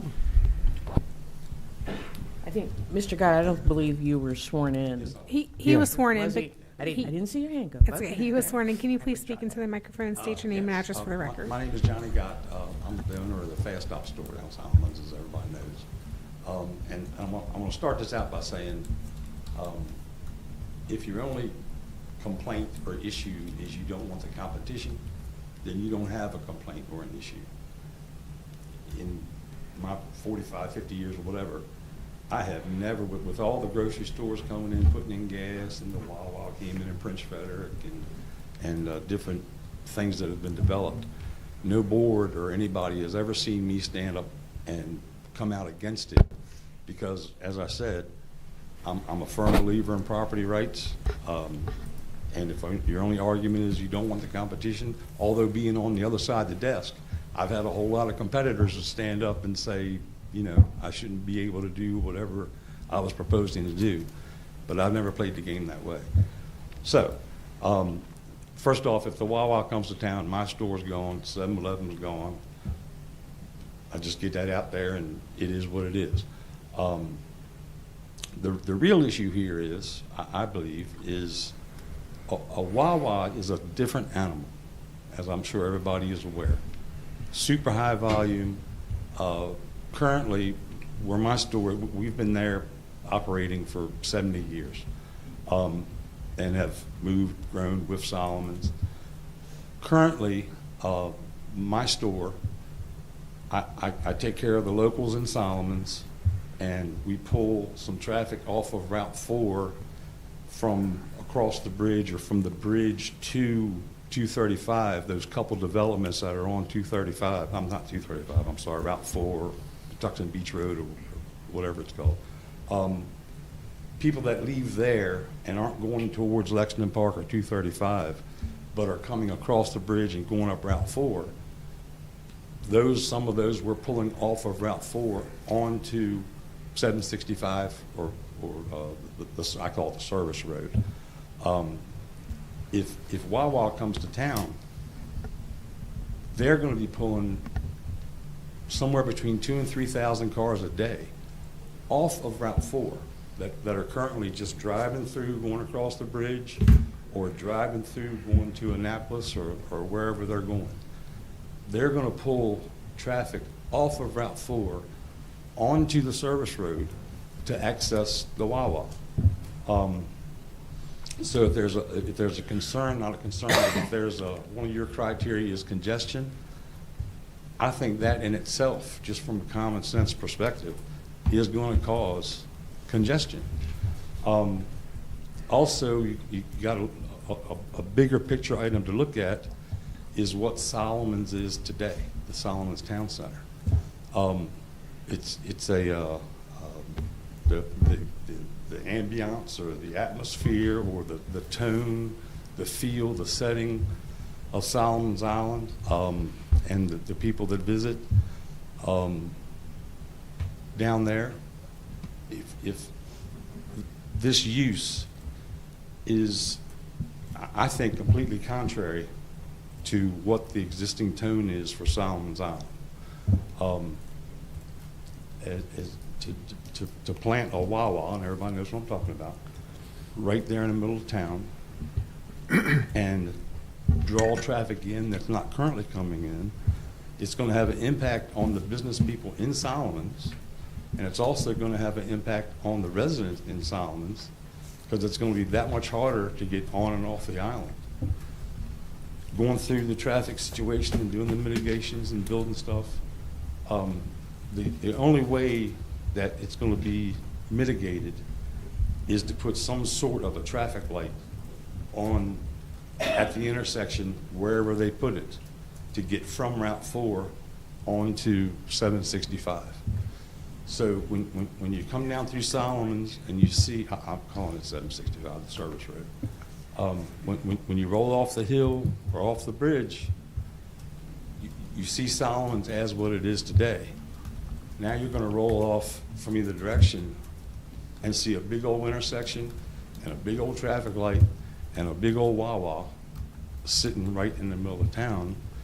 And I just don't see that being in harmony with what Solomon's has developed into and what it currently exists as today. The congestion criteria, it's right off Wawa's information. Between 2,500 and 3,000 cars a day is what they average. Well, they're not pulling those cars off 765. They're pulling those cars off of Route 4, which are currently just driving through and going up the road and driving through and going down the road. So I don't think the congestion is any issue at all as far as determining whether it's going to cause it or not. There is no question that it's going to cause it. Mr. Carpenter, that's over 2 minutes, just letting you know. Oh, It's been over 2 minutes, just letting you know. Well, I'm just about done. That's all I really have to say. And also, I believe I've looked at some tax maps, and although the parcels here are under individual ownership, I think it's pretty much the same family. And I've had situations before where I had to bump things around because we own both sides of the line. And I think that could probably be accomplished, being so there's already been some replatting and whatnot happening anyway. I'm pretty sure that could happen in this case also. Okay. Thank you. Thank you. Any questions from any member of the board for anyone regarding the special exception? Okay. How about the variance? Sure. Mr. Olexon, for the granting of the variance, there are several conditions we need to address. So the first is that there are peculiar or unusual practical difficulties or unwarranted hardships that exist on the parcel, and that such difficulties and hardships are created by exceptional narrowness, shallowness, or shape of the parcel by reason of exceptional topographical conditions or by other extraordinary situations or conditions affecting the property. Now, we talked about several of those with the shape of the property, with that angular back line, that fact that H.G. Truman Road lies between Route 4 and the property, the location of the building on the property, and then you also mentioned stormwater management concerns that you had to address. Were there other ones as well? And were those are accurate conditions affecting the property that determine how you laid out the site? Absolutely. I think just one other thing to add is something that we spoke about before is the right-of-way around what you're seeing here is the Plan North and Plan East side of the property. It's not just a property line that would be adjusted there. You would actually have to eliminate that right-of-way and that access in order to change the overall boundary of this property. So there really isn't any opportunity to do that without going back to what Mr. Clark's concern was, is how are we maintaining access in that right-of-way to the properties around it. So, there's just another constraint that, doesn't allow us to really change the shape of the property today. And Mr. Olexon, will the variance result in injury to the public interest? No. And that's because you already have separation between Route 4 and the property of H.G. Truman Road? That is correct. Yes, that distance, again, measured on this map is about 160 feet. So the practical measurement is meeting the requirement of the setback from the travel lanes of 2 and 4. It is the concern is, in this case, or what we're not able to meet, is a setback from the property line, from the imaginary line that is out there. The setback, to me, being a biggest requirement of safety and visibility and everything from 2 and 4 is really from the travel lanes, and we're well in excess of that 100 feet. And will the granting of the variance adversely affect the implementation of the comprehensive plan? No, sir. So this is an allowable use inside of the town center as defined by the current zoning ordinance, and it also keeps the public interest in mind by providing additional options for automobile filling and convenience stores in Solomons. And is it consistent with other uses in the immediate vicinity? It is, yes, sir. Okay. And the variance, the one criteria is the variance must be the minimum adjustment necessary to afford relief from the regulations. Given the property restraints and layouts, have you done all that you could in your design to reduce the amount of variance that we are requesting here today? That is correct. So this is also just kind of goes back to the testimony given earlier, and taking all the different competing interests into consideration as far as layout, stormwater management, zoning ordinance requirements, environmental constraints, state highway. This is the only option for this site to have this use. And is the variance request the result of any conditions that were created by the property owner? No. I mean, this property has been around a long time. We're just, nothing has been built yet, right? So this is not an after the fact. This is just dealing, with the conditions that are historically been there today. Okay, that's all the question I have. Mr. Olexon, I want to go back to this parking island, because it seems to me if you got rid of that, you wouldn't need the setback, because I'm looking at 26 feet between the canopy and the island, and then that 4-foot island plus 20 feet for the parking. So if you got rid of that, you would be 100. You could move the canopy back, still have parking in front of the store, but you would be outside the 100-foot. Correct. I mean, this goes to the balance of trying to meet all the different ordinance requirements. We wouldn't be meeting parking requirements at that point. So, eliminating parking that is from this would basically render the site plan useless from a parking perspective and meeting that requirement. I believe there's, I can't count them on there, 7 parking stalls that are there that we would be completely eliminating because there's nowhere else on site to put them. And how many parking spots do you need for on operation this size? Because you've got, looks like 7 and 7 and 2, so that's 16 plus another 16 in the front and the back. Correct. So 32 spots, you need 39?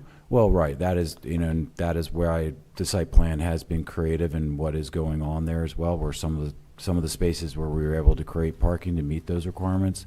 But it's also kind of aligned with the practicality of the use and everything that is going on there too, is, providing parking options and based upon, like a lot of this layout was worked with Wawa itself, right? And how they function and how everything kind of correlates between the canopy, the store, the parking around it, and what their experience is with consumers that are coming to their stores. So all of this is laid out to kind of meet all of those requirements together.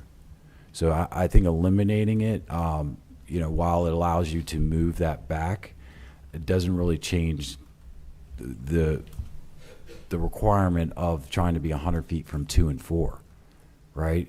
So the measurement from 2 and 4, I mean, there's a gas canopy that's just south of this that's 20 feet back from the property line. So this is actually sitting 40 feet further back into there, which is another 2 vehicles that you're able to get into the site and everything as well.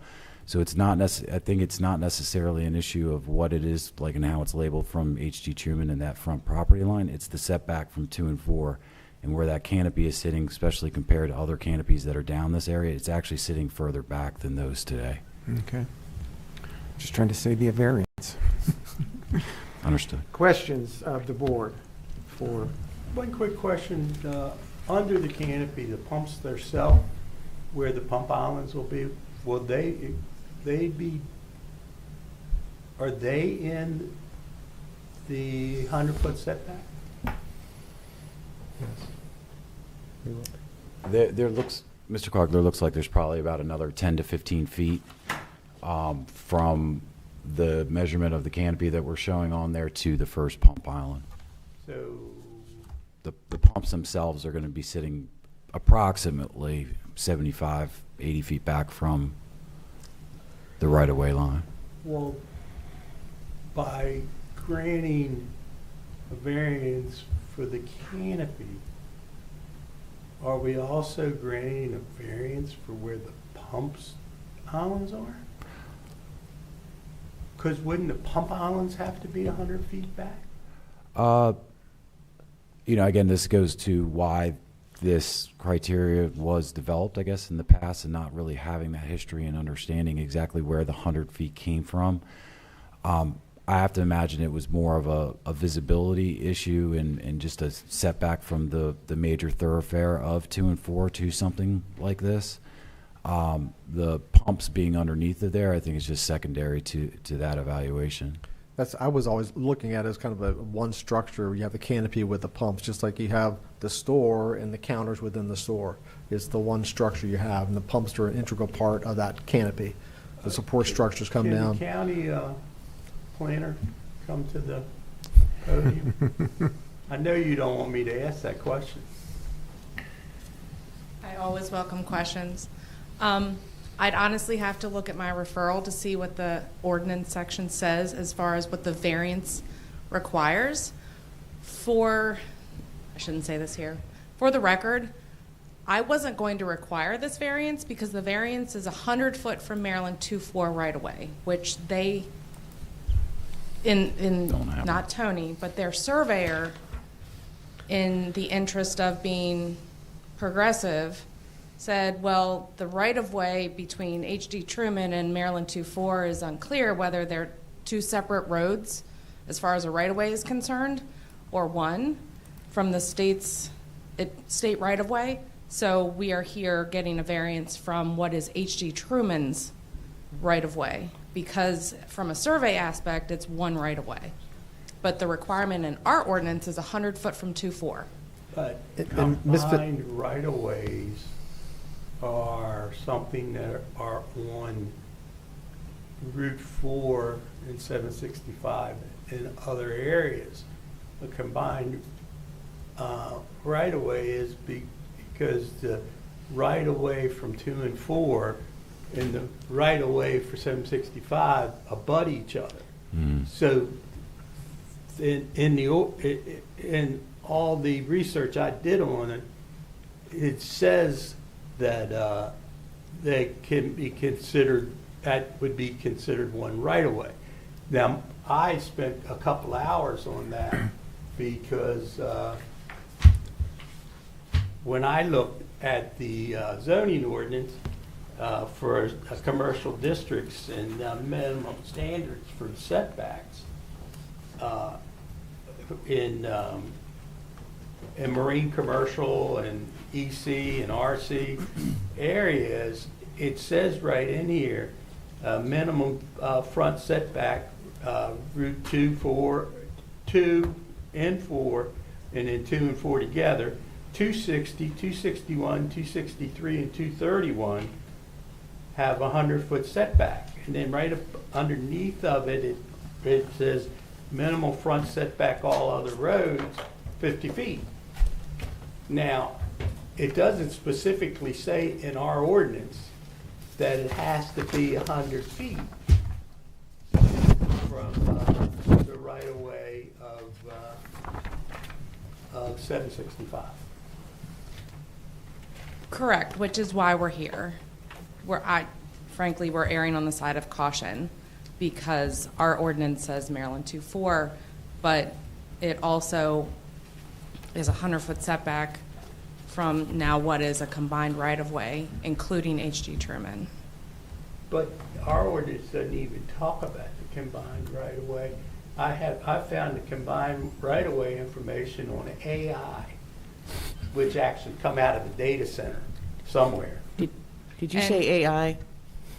And the referral, I wouldn't, if you said AI, we'd need to check that. I'm sorry. Well, you can check it. Yeah. It's You just, can- sometimes the you AI can- misinterprets the maps and the visuals, so I have some I mean, concerns. you know. Yeah. the referral for the variance is from Table 6-1A, setback requirements from structures and uses in the D1 sub-area, and this is coming from the Solomons Town Center ordinance, not the county ordinance. Variance needed for reduction of 100-foot setback from Maryland 2.4.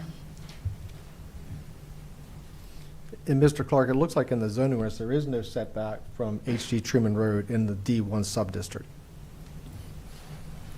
That is left blank. So it's 50 foot in other areas, but it's blank in the D1 subdistrict.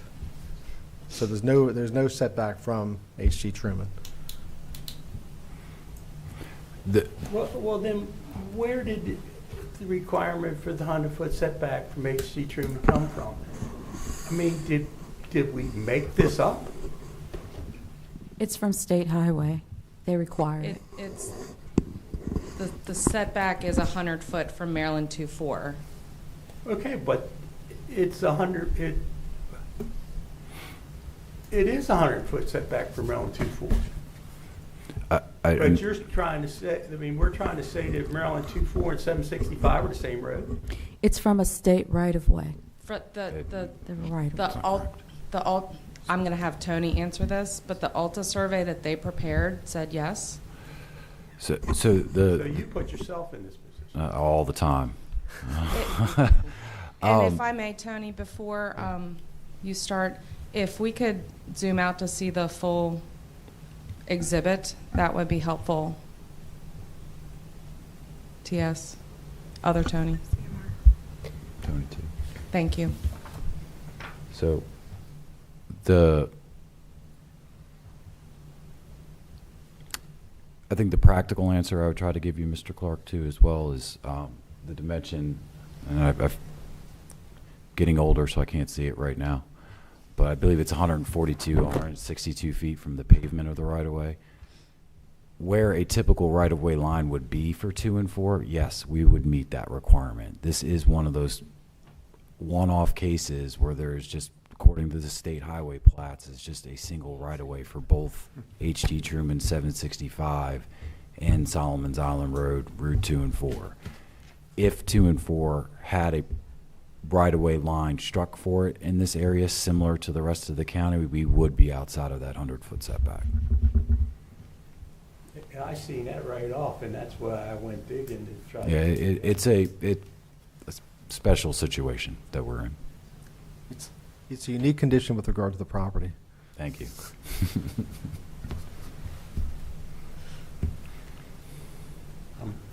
Okay. Any questions? Questions from the audience? Mr. Oberg, testimony?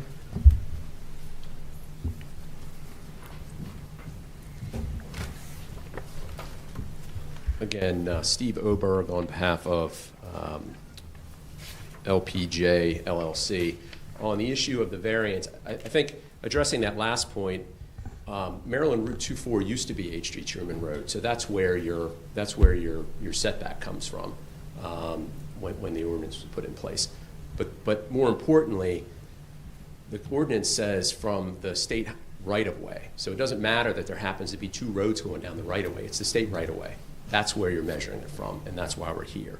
The issue, the criteria, I'm going to focus on just 2 points on the variance criteria. Number one, they have to show that there are particular and unusual practical difficulties or unwarranted hardships created by exceptional narrowness, shallowness, or shape of the parcel by reasons of exceptional topographical conditions or other extraordinary conditions affecting the property. We know there's no exceptional narrowness. We know there's no exceptional shallowness. We just heard from Mr. Davis that the extraordinary condition on the property is the fact that the right-of-way is encompasses both 24 and H.G. Truman. There's simply nothing special about this lot. We heard previously that the back part of it isn't square, and that's why they couldn't move the building back and everything. That's not an exceptional. That's nothing unusual. That's not a typical situation where we have steep slopes or other super narrow lots. I understand their argument, but it simply doesn't or shouldn't hold water with this board that there's anything unusual about this particular lot that would warrant the variance. And more importantly, if you look at the fifth requirement that they have to meet is the variance request is not based upon conditions or circumstances which are the result of actions by the applicant. This variance request is exactly a result of the actions of the applicant. The applicant has every right to put whatever commercial business they can put in there. They could put a Dunkin' Donuts in there and satisfy it. They have chosen, for whatever reason, to put in a Wawa, you could have a Wawa without pumps. Plenty of Wawas out there without pumps. Go to Bethany Beach. That's the one I just came back from with my family. Wawa, no pumps. But they have chosen to put in or try to put in a Wawa with gas pumps, and they have brought this directly upon themselves. We heard that they're redeveloping this area. We understand that some of the contiguous parcels are owned by other family members, perhaps.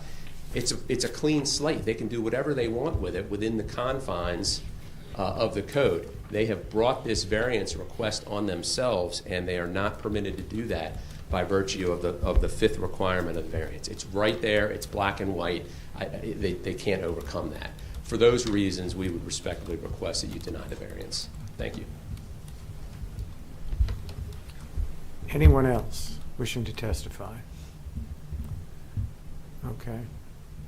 Mr. Davis, Mr. Oberg, do you have concluding comments?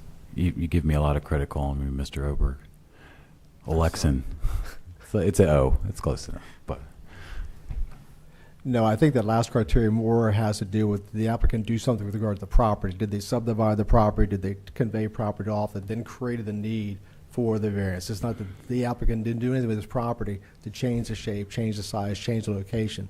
It's there. That's what that last criteria, not the particular use that he wants to put it to. So he's not asking for anything that any other business owner in the area. I mean, there is a fast stop just to the south of this that is closer to Route 4 than this is. So this is not unusual. This is not an unusual or extraordinary request. He's just asking to be able to use his property in accordance with the terms of the zoning ordinance and the comprehensive plan. That's all we have. Okay. Any further questions? I'm sorry.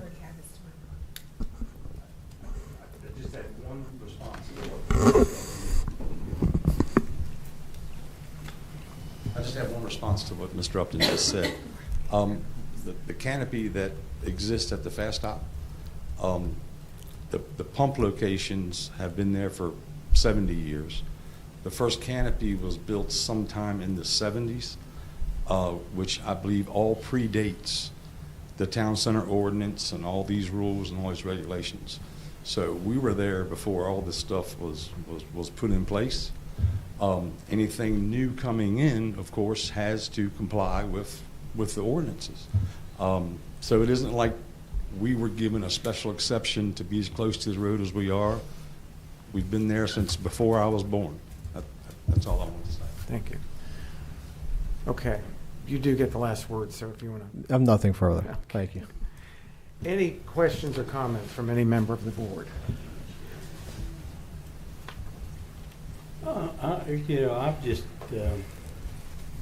my only comments is like I said earlier, I'm not against this property being developed, but we have to, I know you hear this all the time, especially a lot lately, we got to do this the right way, because that is a limited area in Solomon that is, could become a real problem with the traffic.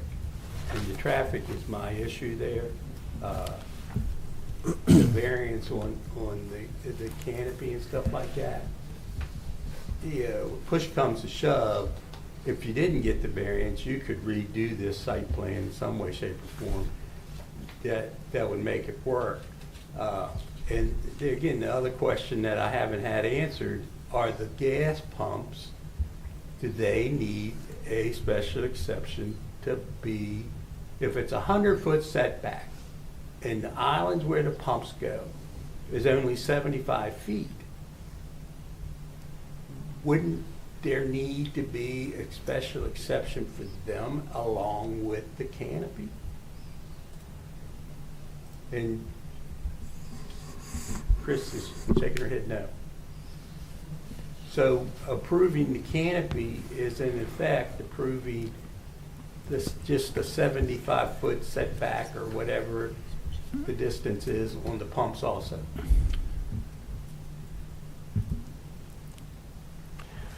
Madam Counsel, do you care to weigh in on this? I'm sorry, yes. The Short question answer, is, yes. I think that if you approve the variance for the setback, you in essence have approved a variance for the canopy. I understand the planner's thinking was, it's like any other structure. Those pumps are, what's the word I'm looking for? They are subsumed under the canopy, and therefore if you've approved the canopy, you've approved the pumps. You don't need a separate variance for each. They're not separate structures. well, presumably the tanks are on some sort of curb, but the support structure for the canopy is attached to those pump islands, correct? Yeah. I think They, so. they come down between the pump islands. The canopies are typically sitting on their own foundation. But it's all a unified structure. But it is all unified structure, correct? Yeah, I mean, you wouldn't have a canopy without the pumps. You wouldn't have the pumps without the canopy. And Can I ask another question? If or when we grant this variance, does that lock the planning commission in to the fact, that they can't make a suggestion that the canopy be moved? No, they could certainly make a suggestion if they want to move it back. This is, because they aren't at the final site plan approval now. If for some reason the planning commission said move it forward, don't see why they would do that. But if they did, that would change because your mandate would be for the 60-foot setback. But the planning commission would have the ability to say, no, we don't like this this variance at 60 feet. We want it to be the full 100 and have them Yes. move it back. Yes. Even though they got a variance from us saying, Yes. then what good is the variance? Because it's part of the process they have to do before they get final site plan approval. I think The would idea be, is, would they be able to get the variance? Yes, we've said yes, if you say yes, they would be able, but for some other reason, they don't get that final approval from planning and zoning, then the variance goes away. And So they have planning to, and zoning could base their approval on the canopy being moved back to the 100 feet. yeah. I understand. Okay. Mr. Briscoe, anything? Just curious, does it have to go to public hearing? To put that Wawa in? I'm just curious. I am going to say probably yes. I'll defer to Madam Administrator, but at It some will- point, I guess there's going to be at the Planning and Zoning. on It the will have to go to side. Planning Commission. That will be the only public meeting that it must meet. I was just curious. Yeah. In effect, isn't it going to public hearing right now because we're the first stage of the first public hearing on the project, and then when it goes to the planning commission, would be the second public hearing. The site plan will have to go to planning commission for their approval. It's not technically a public hearing, it is a public meeting. Public meeting, Yes, sir. but you can testify at the public meeting. Testify is a strong word. They can present. No, You can speak at the public. so at the planning commission, when the case is presented, they will take, if somebody has written comments or something like that, they'll take those into consideration. At the time the case is heard, public comment is not taken at the time the case is heard. It's taken at the end of the meeting. After the action is taken. But someone can submit their opposition prior to by email, letter, if they like. There's a public noticing package similar to this that goes out with Planning Commission. It's advertised. Yes, sir. Other comments or questions from the board? Is there a motion to close the record on BOA case 2026-0007?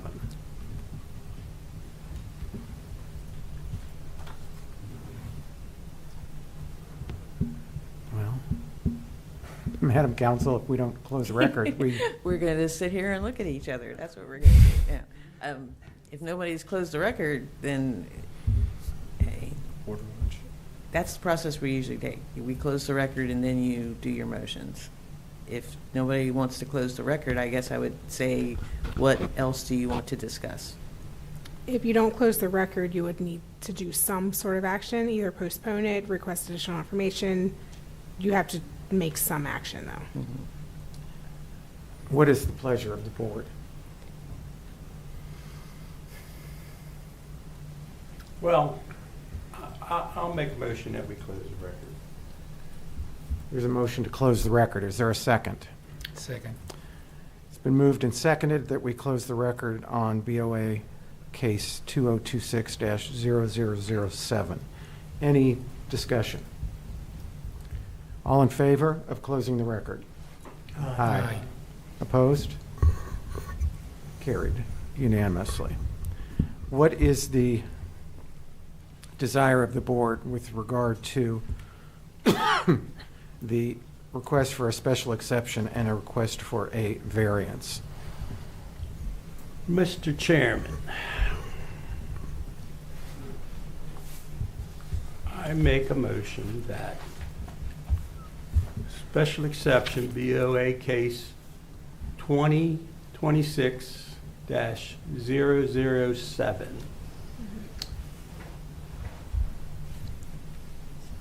The application for a special exception to operate Excuse me, all. Mr. Clerk, I think you left out a 0. I just don't want to, Yeah, 3 zeros and a 7. thank you.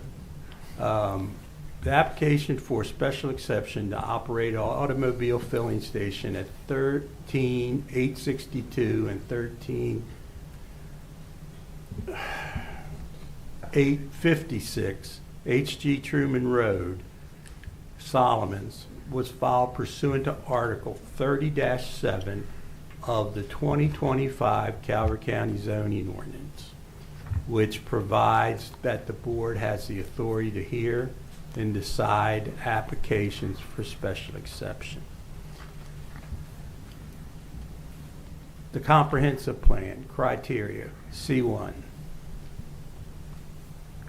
I move, or find, the board finding of fact that the project does meet the comprehensive plan, in the fact that it is a commercial business that is in the town center, in the designated area of the town center of Solomons, which is a major town center,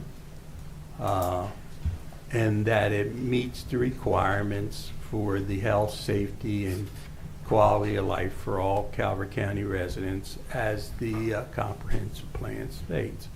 Based on the finding of fact, I move the board conclude that the proposed special exception does not adversely affect the implementation of the comprehensive plan for physical development in the county.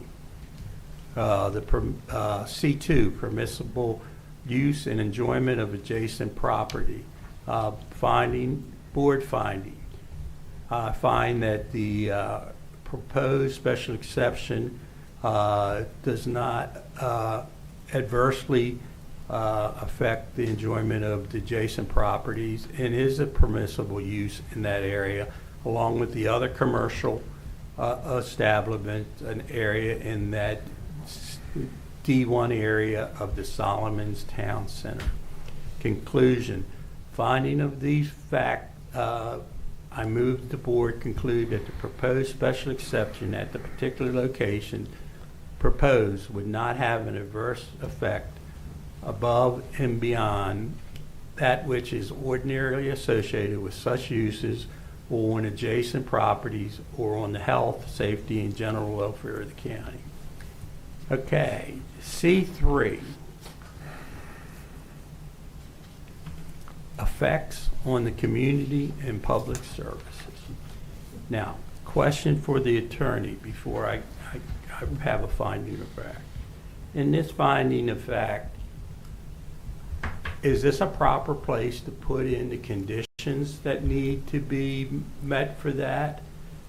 Or do they have the conditions still be done separately? I'm going to say you could go either way because the next criteria is for conditions. So I would say put your conditions in with C3, and then on the next one, C4, you would make a finding whether or not they can meet those conditions.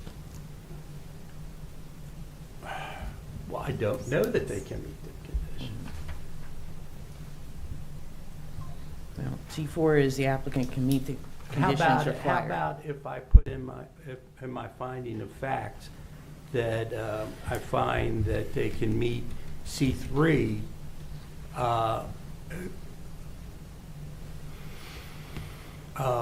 in contingent on meeting the conditions in C4?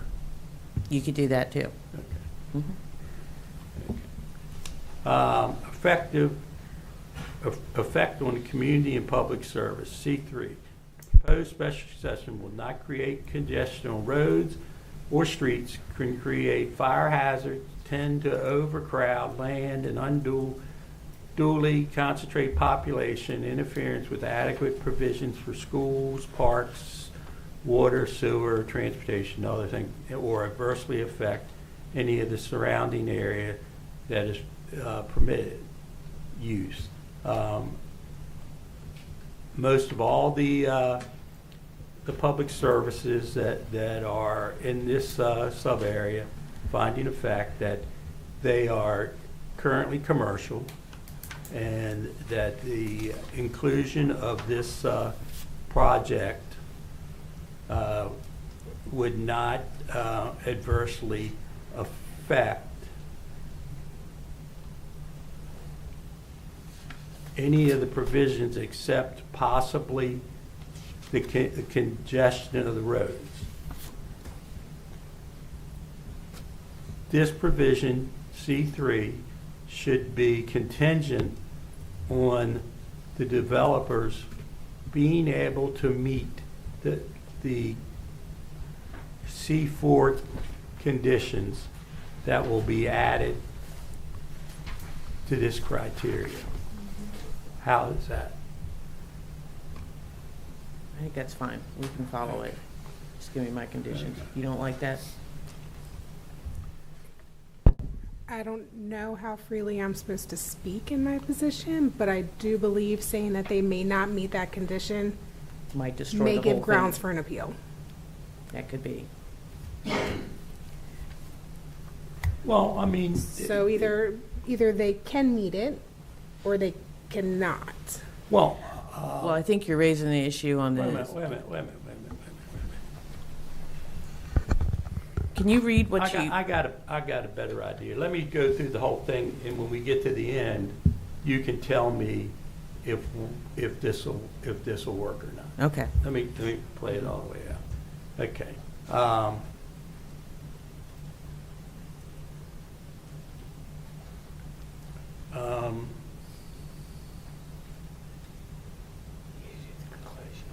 Okay, based on the finding of fact, well, if I do that, then May I make a suggestion to the board? Yes. And I know we pride ourselves on being able to render decisions the day of hearings, but if you need time to gather your thoughts, you are allowed to take that. There's nothing that says you have to produce your award-winning order wording today, or even this moment. Even if you need 15 minutes to just say, how do I want to say this, we can take that break to do it. Mr. Chair, could I make that motion that we take, or do we have a meeting next month? We do not, but can we have like a 3-minute recess to check our rules of procedure? Yeah. Because I do believe once you close the record, you have to have a decision within 45 days, and we don't have a hearing in that time. Can I have like 2 minutes to review? Yes, we'll recess for 2 minutes to Okay. Make it 5. 5. We'll make it 5, so anyone that needs to go down the hall has time.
We're going to reconvene.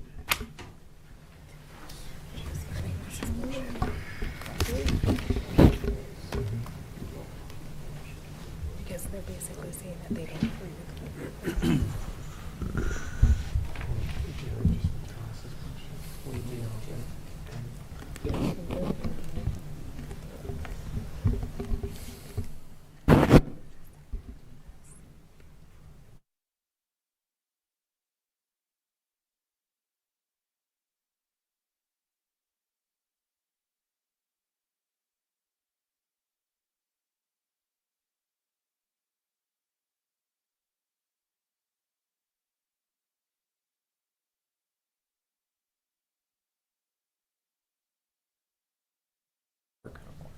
Mr. Chairman, on case 2026-0007, I wish to withdraw my motion.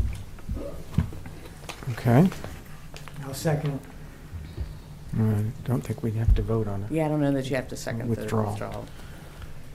Okay, so what is the pleasure of the board with regard to BOA 2026-0007? Mr. Chairman, I move that we table this request for 90 days. Is there a second? Excuse me, I do believe, after Oh. consulting with staff, we were looking at the rules. I believe because you've closed the record, you may need to make a motion to reopen the record first before you can table this matter. Mr. Chairman, I move we reopen the record. Is there a second? Second. Any discussion? All in favor? Aye. Opposed? Mr. Chairman, I move that BOA case 2026-0007 be tabled for a period of 90 days. Is there a second? Second. Mr. Scott seconds. Any discussion? Some discussion in that period of 90 days, if we could possibly get some type of a preliminary traffic plan during that 90-day period, or when the information is sent out for the next proposed scheduled meeting. Madam Counsel, should that be part of the tabling motion, or is that just a request that we're making of the applicant? I think that's a request that you're making because I don't know that they will have the control over the timing necessarily. That's what I was going to say. Well, we need I mean, I guess, table until we receive a preliminary site plan, No. or preliminary traffic plan. my suggestion is probably, because I don't know how, again, I'm not an engineer either. I have no idea how long that process takes. What I might suggest is that rather than specifically say you want a traffic study, ask during the time period if the applicant can provide some concrete information of the, I mean, you know, I think testimony was given that Wawa typically does certain studies anyway before they start this process. I think what the board wants is some information. You want more information than what you have about the impact on congestion and ingress and egress there. I don't know necessarily that it's a traffic study that you want as opposed to. No, I want a traffic study, Okay. not just the ingress and egress. Okay. I want to see it says, one of the requirements has to do with the traffic and the for the criteria for the special session. Not create congestion on the roads and the streets. So the only way you can show that would be a preliminary traffic study. It doesn't have to be a final traffic study. It just needs to be at least a preliminary traffic study. Let me ask the applicant, is that possible to actually have a preliminary traffic study within that time frame? It is possible. It is aggressive, is what I would tell you, because, Madam Counsel, because it comes from when the counts can be, it's that multi-step process where we develop a scoping form that goes to Department of Public Works for concurrence and State Highway for concurrence. Then the traffic counts happen, then the study's written, and then that study is reviewed. So it's just, And I'm not sure what preliminary traffic study means either. I don't think you either do a traffic study or. Lisa, we have a motion on the floor. I'm sorry, can't hear you. We have a motion on the, can they converse like this? Yeah, they did vote to reopen the record, and they approved that vote, so. Let me rephrase my tabling motion, if I could. Mr. Chairman, I would like to table case number 2026-007 and for a period of time that the developer or the petitioner can supply us with a traffic study and have it rescheduled at their convenience. That way, if they get it before, they can schedule it for 90 days, or if it takes longer, that can take longer.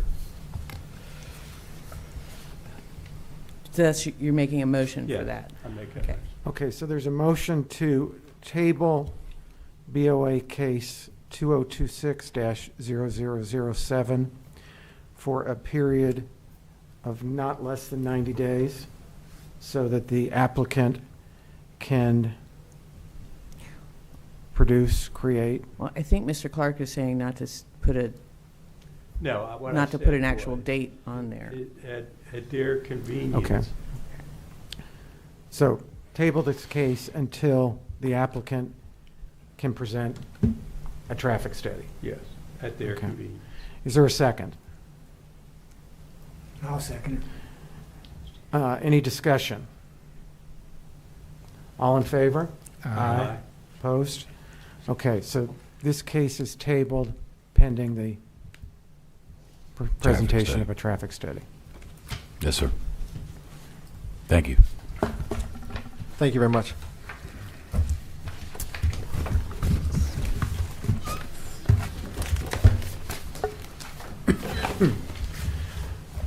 Okay, our next case is BOA case number 2026-0013.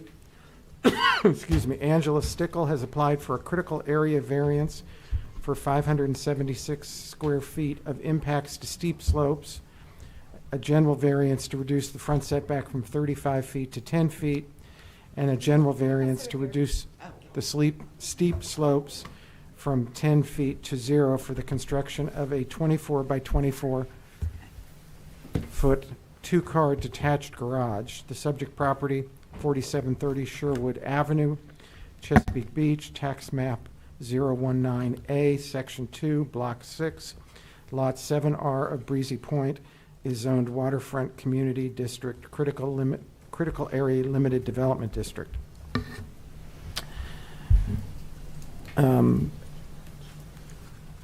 Madam Coordinator, you will address the public notice criteria, mark the exhibits, and swear in anyone wishing to testify. Please. Public notice letters are mailed to the affected property owners on June 12, 2026. The legal notice was posted to the county website on June 12, 2026, and published in the Voice of Southern Maryland on June 16th and June 23rd, 2026. We have received the signed affidavit of signposting, therefore public notice criteria have been met. I have marked several exhibits and have provided a list of them. Applicant exhibits include the affidavit of signposting. Staff exhibits include the referral package, staff report, field photos, maps, and critical area commission comments. We did receive one letter of support in time, and that has been submitted and added to the agenda. I will now swear you both in. Are you the only two testifying? Yes. Can you both raise your right hand, please? Do you swear and affirm under penalty of perjury that the testimony you're about to give will be the truth, the whole truth, and nothing but the truth? I do. Thank you. Please speak into the microphone. Both of you state your name and address for the record. Angela Stickle, 4730 Sherwood Avenue, Chesapeake Beach, Maryland, 20732. Thank you. William Stickle, 4730 Sherwood Avenue, Chesapeake Beach, Maryland. Thank you. Back to you, Mr. Chair. Okay, if you could tell us in your own words what you're trying to do, and then go through the criteria that we have to address for approval. Okay. Most of that is in this information here somewhere, but we are trying to build a 24 by 24 foot detached garage. My mom is unable to take care of herself now due to medical reasons, and my stepfather passed away unexpectedly a year ago. And so we need more space, bottom line. We're trying to build a detached garage so that we can make her, convert our attached garage into a living space, like for her eventually. ADA requirements. I have a daycare in my basement, so our basement we can't use for living arrangements for her at all. And then our house is small and we're busting at the seams, and she's been independent her whole life until these medical issues came on, and we want to do it for her well-being, to give her a little space of her own. Sure. Okay. And that's basically, long story short. Okay. Do you have a copy of the criteria? I do. I Okay. do. And all the criteria I commented on. Oh, great. Okay. If you want to just share those. Sure. So do I read those, or do you? You don't have to repeat, you don't have to give the verbiage of what the criteria is. You just say how you meet it. You just say what? How you meet it. Oh, okay. So C1A. Perfect. My family has been living in this house for almost 26 years. We put an in-ground pool in approximately 15 years ago, and in that time we were not in a critical area. We understand that boundaries have changed, and now our entire property falls into the critical area. So we realize that anything we can do to help my mom and adjust our changing circumstances as a family would require a variance. Without it, we won't be able to make the necessary changes and the much-needed space for her to move in with us permanently and comfortably. We tried our best to make it work. However, now that she has been here for a bit, we realize we need space for her well-being and to be with us for her safety. Okay. So go on to C2? Yeah, Yep. please. Okay. The variance will not injure the public interest. With Ron's help, we are going to do whatever mitigation we are required to do. We are not trying to make the garage any bigger than what we feel is a necessity. We're trying to do the bare minimum. Matt King, who is our immediate neighbor with whom we share driveway and our yards connect. We have spoken to Matt, and he is completely fine with our plan, and so kindly sent a letter to the board. C3, if the variance is approved, it will not affect the Calvert County comprehensive plan. I have read that part of the comprehensive plan is to regulate land uses as part of the effort to promote the health and safety and quality of life for all Calvert County residents. My mom has been a Calvert County resident for more than 50 years, with the exception of a year and a half in Florida. My mom and stepdad were able to retire and move to Florida for a very short time. My mom fell ill in 2023, and we had to move both of them back to Calvert County. She endured multiple brain surgeries once they returned back to Maryland. My mom and stepdad bought a house in St. Leonard when they returned to Calvert County. Being here meant they had additional help from my sister and I. In May of 2025, my stepfather passed away unexpectedly. Therefore, we had to sell their house, and we moved Mom in with us because she's unable to live alone to safely live alone due to her cognitive and physical disabilities.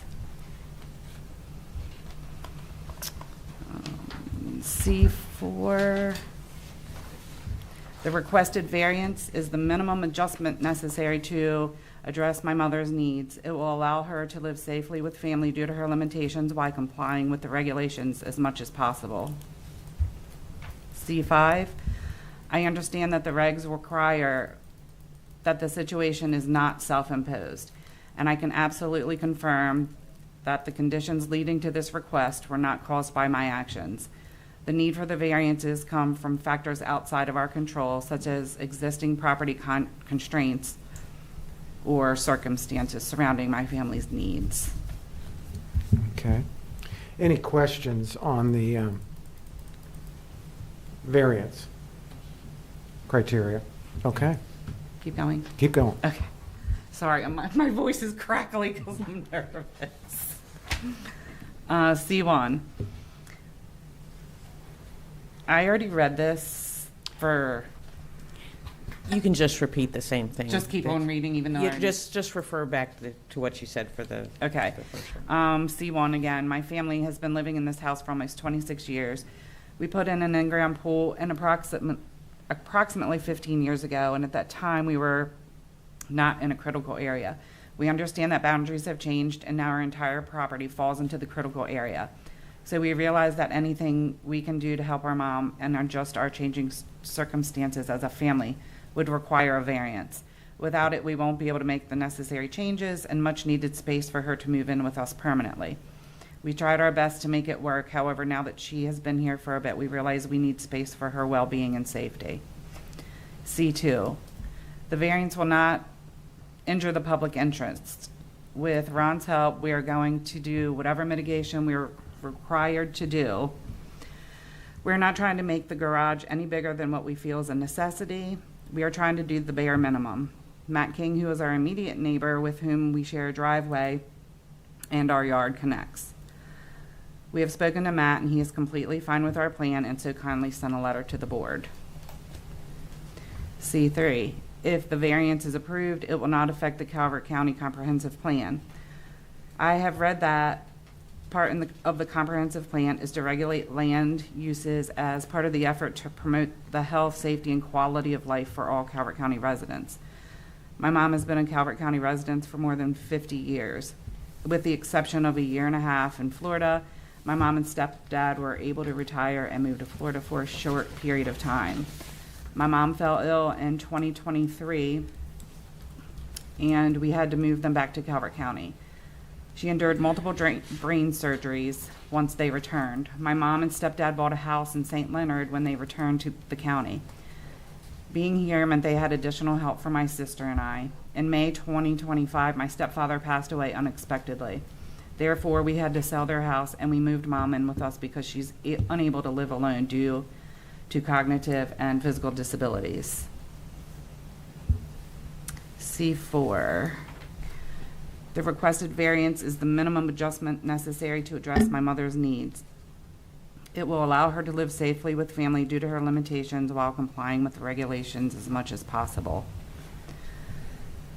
C5, I understand that the regulations require that the situation is not self-imposed, and I can absolutely confirm that the conditions leading to this request were not caused by my actions.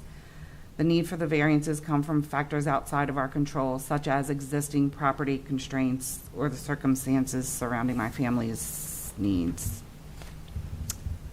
A, the variance request minimizes impacts to the critical area as much as possible. The variance is necessary to meet our family's needs, all while preserving the environmental purposes of the regulations. B1, because of the limited space available on our property in the critical area, there is no other practical location for the garage. Denying the variance would prevent a reasonable improvement to our property and could create an unwarranted hardship.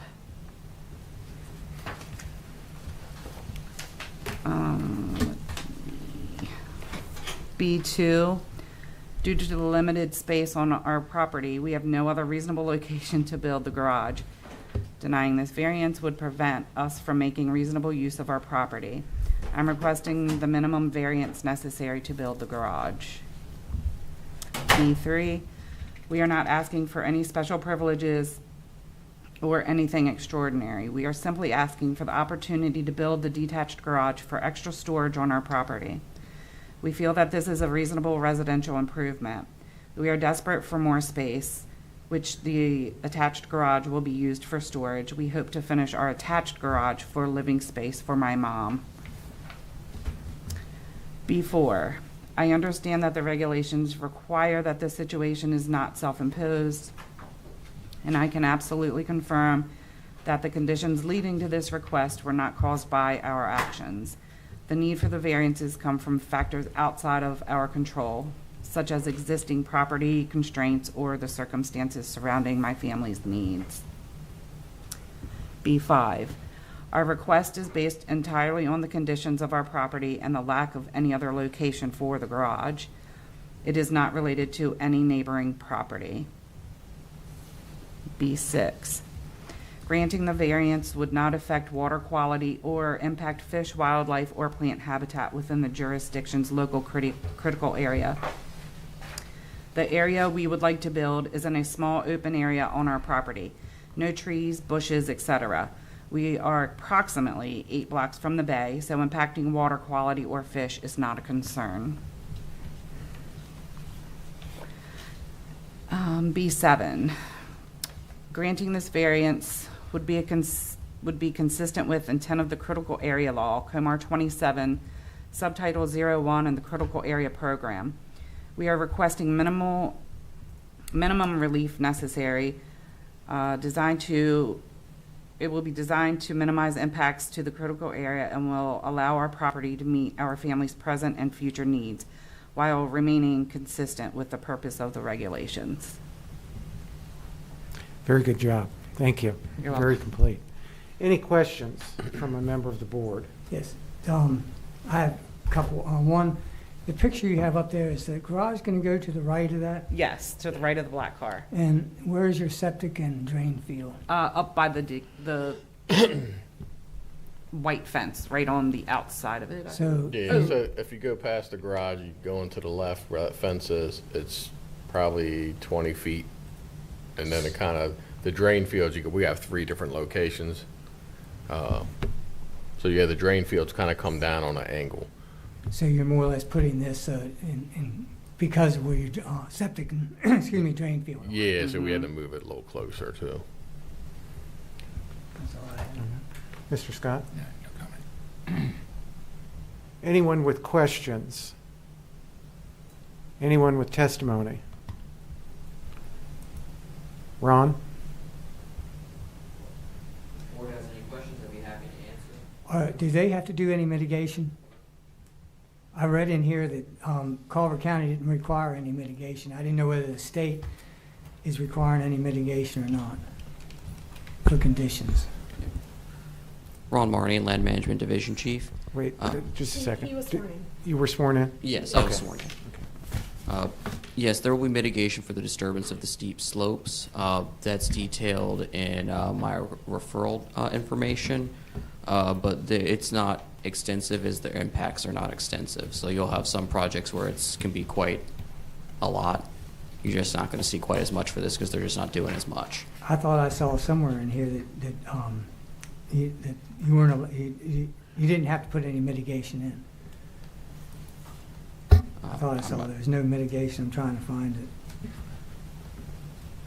it. To disturb steep slopes or buffer there, and you get a variance, there's 3-to-1 mitigation. So you may be seeing the first part of it. So there's different triggers for mitigation.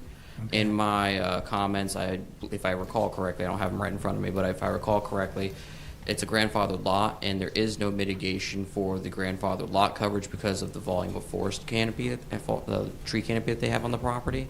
That I do believe is written in there, so I think that might have been what you had seen. Okay. So there is no mitigation for the grandfathered lot coverage or for tree canopy, but there is mitigation for the variance. I just wanted to double check on that. Thank you. Other questions, comments? Okay, thank you, Ron.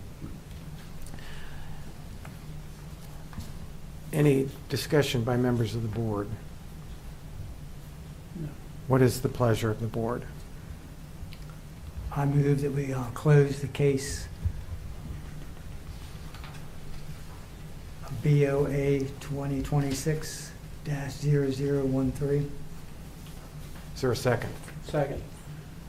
Mr. Briscoe moves, Mr. Clark seconds to close the record. All in favor, say aye. Aye. Aye. Opposed?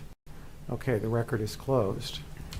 What is the pleasure of the board with regard to the 3 variances requested? I'd like to make a motion that we go forward with the criteria. Okay. please. Oh, okay, Yeah. I thought it had to be secondary. Oh, no. Oh, I'm sorry.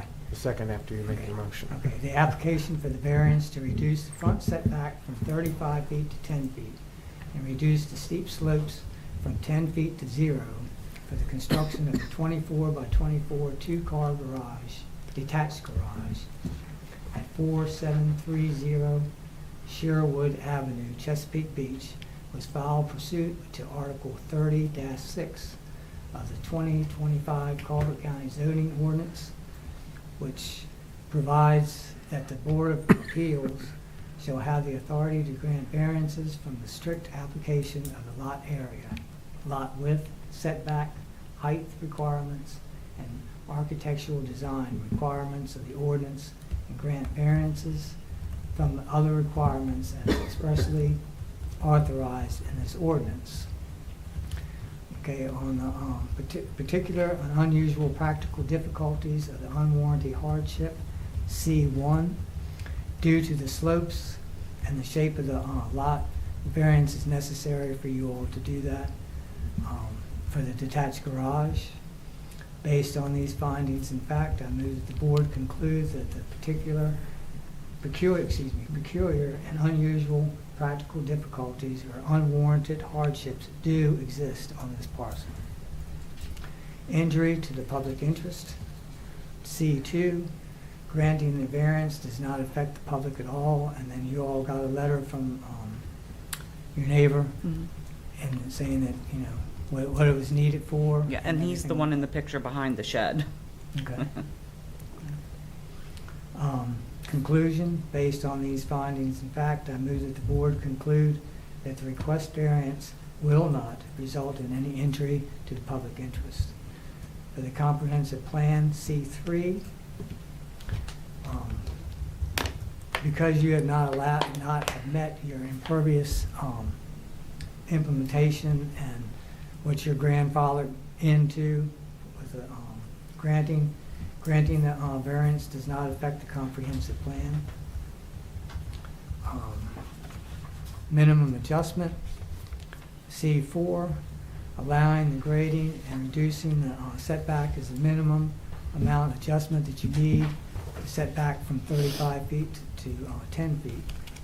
And conclusion, based on these findings, in fact, I move that the board conclude that the requested variance is the minimum adjustment necessary to afford relief for this regulation. Actions by the applicant, C5. The variance is required due to the nature of the slope and of the property and of the, where your septic and drain field are. And based on these findings, in fact, I move that the board conclude that the requested variance is not based upon conditions or circumstances which are the result of action by the applicant. And the decision, finally, based on these findings, in fact, in conclusion, and subject to the requirement of the applicant must successfully complete the Calvert County permitting and inspection process, I move that the board grant the requested variance. Okay, it's been moved to grant the requested variance. Is there a second? Second. Mr. Briscoe moves, Mr. Scott seconds. All in favor?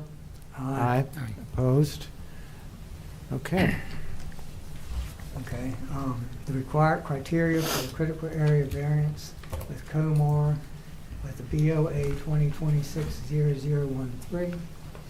The application of the critical area variance to disturb 576 square feet of a steep slope at 4730 Sherwood Avenue, Chesapeake Beach, was filed in pursuit of Article 22-9 of the 2025 Calvert County zoning ordinance, which provides that the board shall have the authority to grant variances from the critical area requirements within the ordinance unless otherwise stated. And particular and peculiar and unusual practical difficulties, unwarranted hardship. I'm just going to repeat what I said earlier. Due to the slopes into the lot, and the shape of the lot and the variance is necessary to fit for the detached garage. Based on these findings and fact, I move that the board conclude that the peculiar and unusual practical difficulties or unwarranted hardships do exist on this parcel. Injury to the public, C2, granting this variance will have no effect on the public interest, and he had a letter speaking in favor of it also.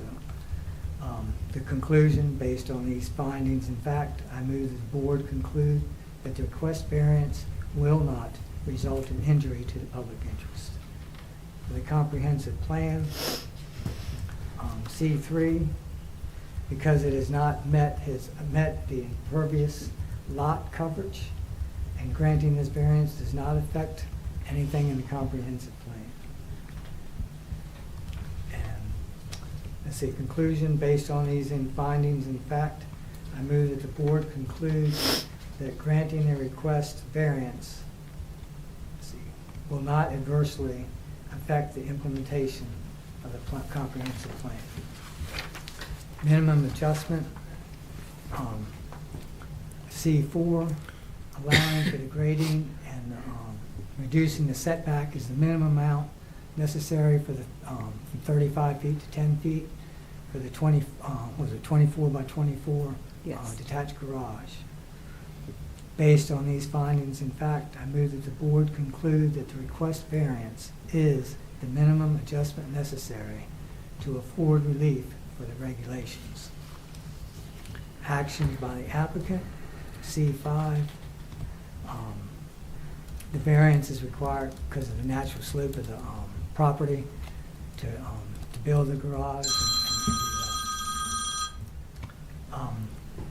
Presumption and nonconformance with the general purpose of intent because of the location of your existing septic and drain field. It seems like that's the only proposed place that you can really put the detached garage. Makes sense?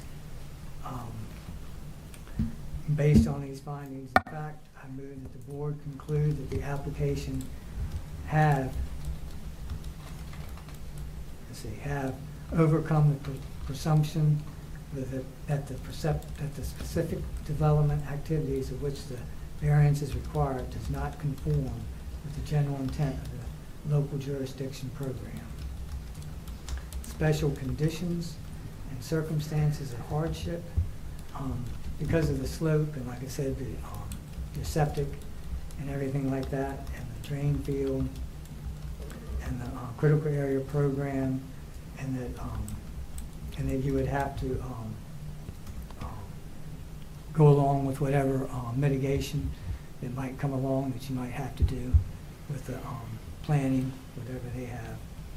Conclusion, based on these findings and fact, I move that the board conclude that due to the special features of the site and special conditions or circumstances peculiar to the applicant's land and structure, a literal enforcement of the local critical area program would result in unwarranted hardship to the applicant.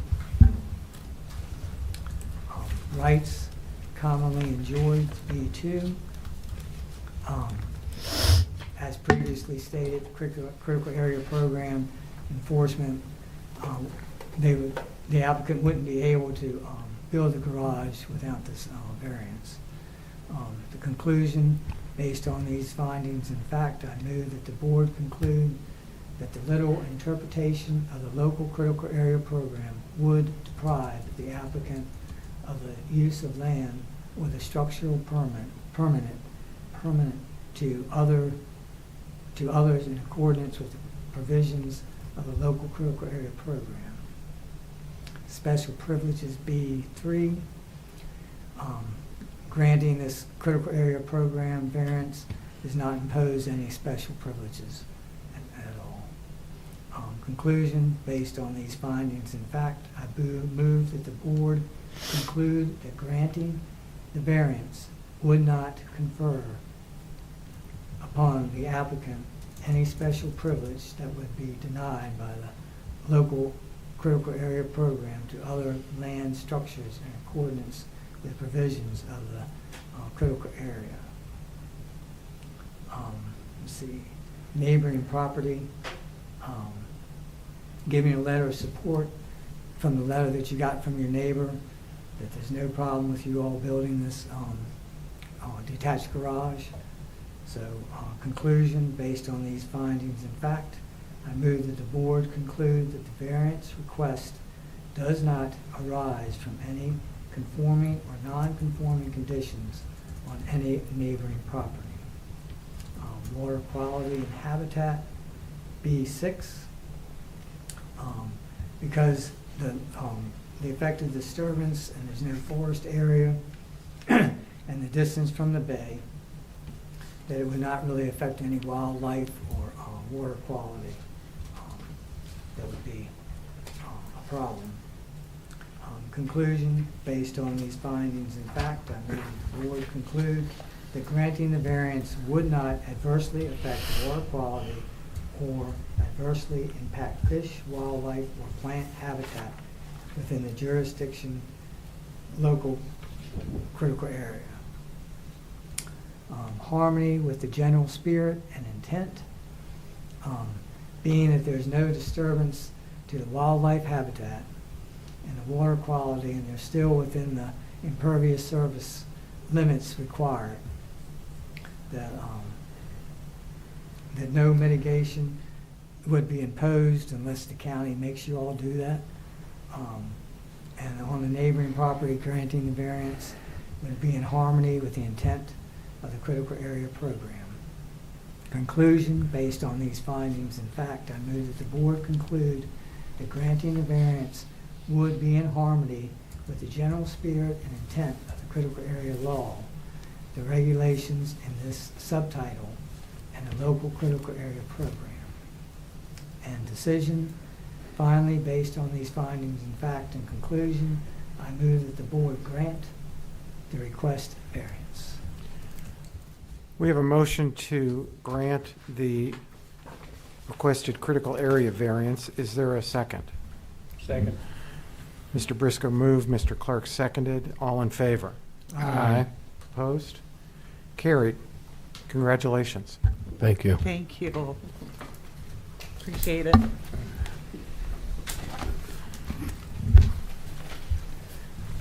Okay. We just leave? Thank you. Our next case is Thank you. case number, BOA case number 2026-0015, COA Barrett LLC, on behalf of property owners John and Patricia Wall, have applied for a critical area variance for 1,590 square feet of impacts to steep slopes and the expanded buffer for a proposed attached addition to the existing dwelling that will have living space on the first floor and unfinished storage space below. Subject property, 2460 Althea Road, Port Republic, tax map 28A, section 4, lot 525 of Scientist Cliffs, is zoned waterfront community district and critical area limited development area. Before we begin and swear you in, Mr. Wall, I'm Steve Peters' partner. So if that's an issue, I'm happy to recuse myself. I'm also happy to stay. So it's your call. No, you're fine, Mr. Carter. Okay, thank you.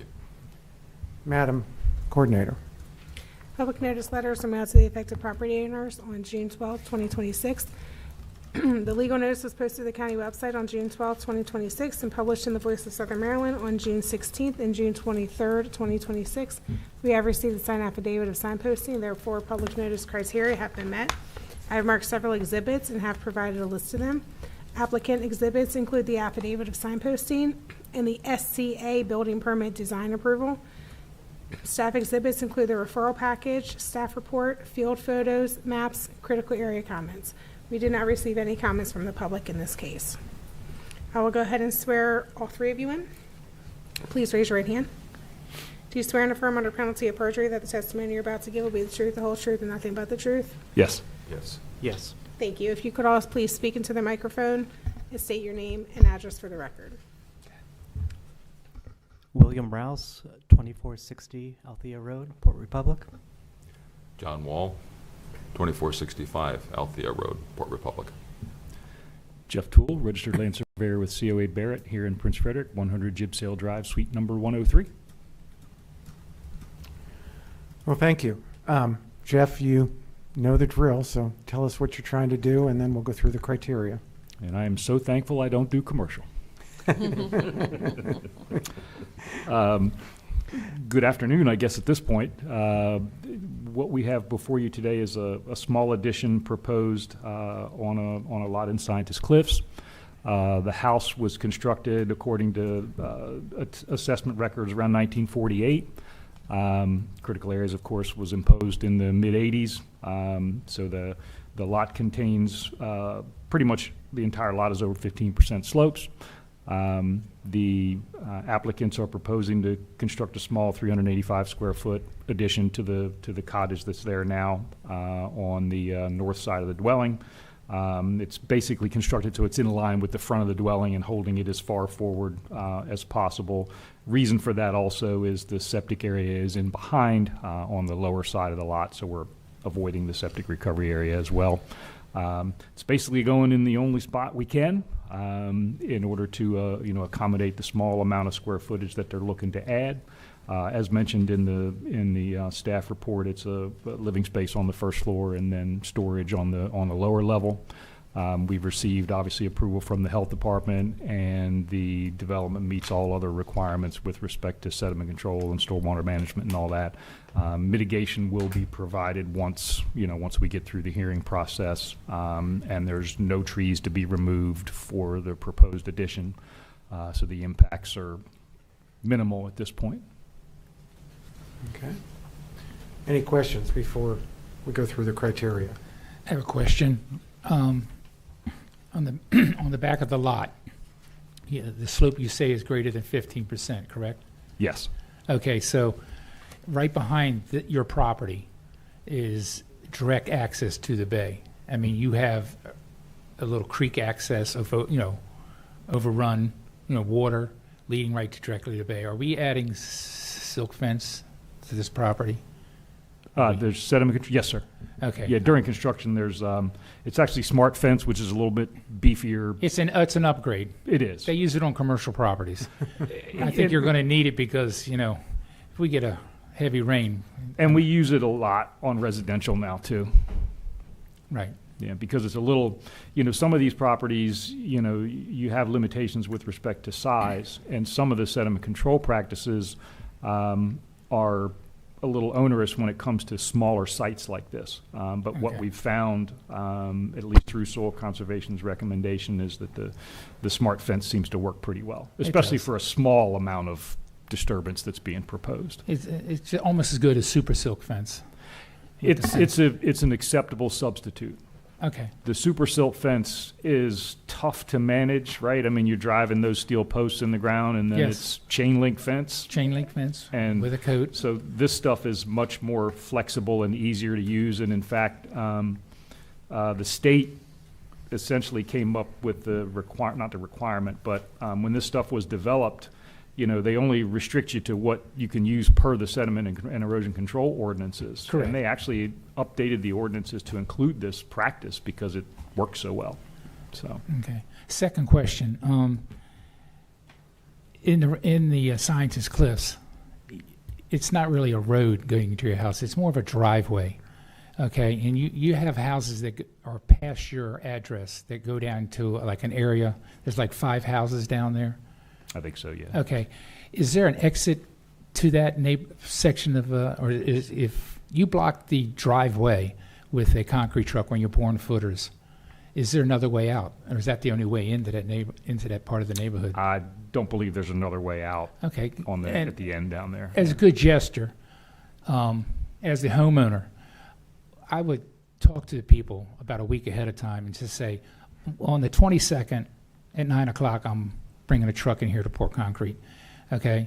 Go down there and meet your neighbors if you don't know them already, which I'm guessing you do if you live there a while. Yes. And I just say, look, if you're going somewhere, go early, okay, because you're going to have a 25-ton truck on 10 wheels swinging in on a 90-degree, and I don't think they're going to pump this footer because they're so close to the road, okay, because if they have to pump this footer, then you're talking another large truck pumping a footer, but that's your builder's job. I mean, your contractor's job to do this. But I would tell them that at 9 o'clock I'm doing this, but getting your neighbors on your side helps. Yes, sir, that's fairly Okay. common practice on the street. We Okay. all do that for each other. Well, that's a good We gesture. We offer up parking in our driveway as well for those who Okay. prefer to use that. Gotcha. Yes, sir. Anyone else? Any other questions? Okay, Go through the criteria? please. Okay, thank you. I like the fact that the previous applicant just referenced the numbers. If that's okay, I can do that as well, rather than That's spell all of that out. C1A, the variance request is based on the site topography of a grandfathered lot that was created, prior to critical area regulations. So that is strictly the unwarranted hardship, is the topographical conditions. C2, injury to the public interest. Again, the addition is small, 385 square foot. The construction will adhere to standard industry practices. The project was also approved by the Scientist Cliffs Homeowners Association, so everybody in the area is aware, that the project is being proposed. C3, residential addition in a residentially zoned district. Again, no conflict with the comprehensive plan. The septic system does include best available technology, which is also in the best interest of the public with respect to cleaning water quality. C4, minimum adjustment. The addition is only 385 square foot, and as mentioned, it's placed on site to have the least amount of impact to the slopes as possible, held as far forward as we possibly could. C5, the variance request is solely based on the site topography and not as a result of actions by the applicant, as no part of the project has been started. Then going into Comar, the proposed addition is small in nature on a grandfathered lot. The site remains in compliant with forest and lot coverage requirements. So those are definitely in general's purpose and spirit, purpose and intent. B1, given the entire site has slopes greater than 15%, a literal enforcement would result in unwarranted hardship, as there's no other place to put anything on the property without a variance. B2, commonly enjoyed, small additions to existing dwellings are a right commonly enjoyed by others, as the board has certainly seen over the years. Can you give me an example of that? I'm sorry? An example of that? Oh, geez. I've been a part of many. I can't sit here and say with certainty about Good which question, addresses, right? but certainly dozens that Okay. I can testify to for sure. Okay, start over the question, please. I want to write it down. I'm sorry. Go ahead, proceed. Oh, I'm Same sorry. question. Okay. Your rights enjoyed. Reiterate that answer. Yes, reiterate. Okay, sorry. Small additions to existing dwellings are rights commonly enjoyed by others, based on my previous and practical experience with the Zoning Board of Appeals over 30 years. Okay. B3, special privilege, variance to impacts to 15% slopes for modest additions to existing dwellings have previously been granted and would not confer a special privilege. Again, based on my 30 years experience coming before the board, it's certainly something that has been granted to other applicants in similar situations. B4, actions by the applicant. Again, it's the same as C5 from the previous portion of the variance request. The action, the result is strictly based on the site topography and not as a result of actions by the applicant. B5, neighboring property. The request is based on, again, on the site topography and is not a result of any condition on a neighboring property. B6, water quality and habitat. Sediment control measures will be used during construction, and the septic system utilizes nitrogen removal technology and will also be required to provide some amount of mitigation, which will be done as part of the remainder of the permit process. So this should not adversely affect water quality. B7, Given, again, the very small impact the project proposes, we believe that the variance is in harmony with the general spirit and intent of the regulations, again, based on meeting all of the other permitting criteria with respect to mitigation, sediment control, and again, the upgraded septic. Okay. Any questions? Mr. Marney?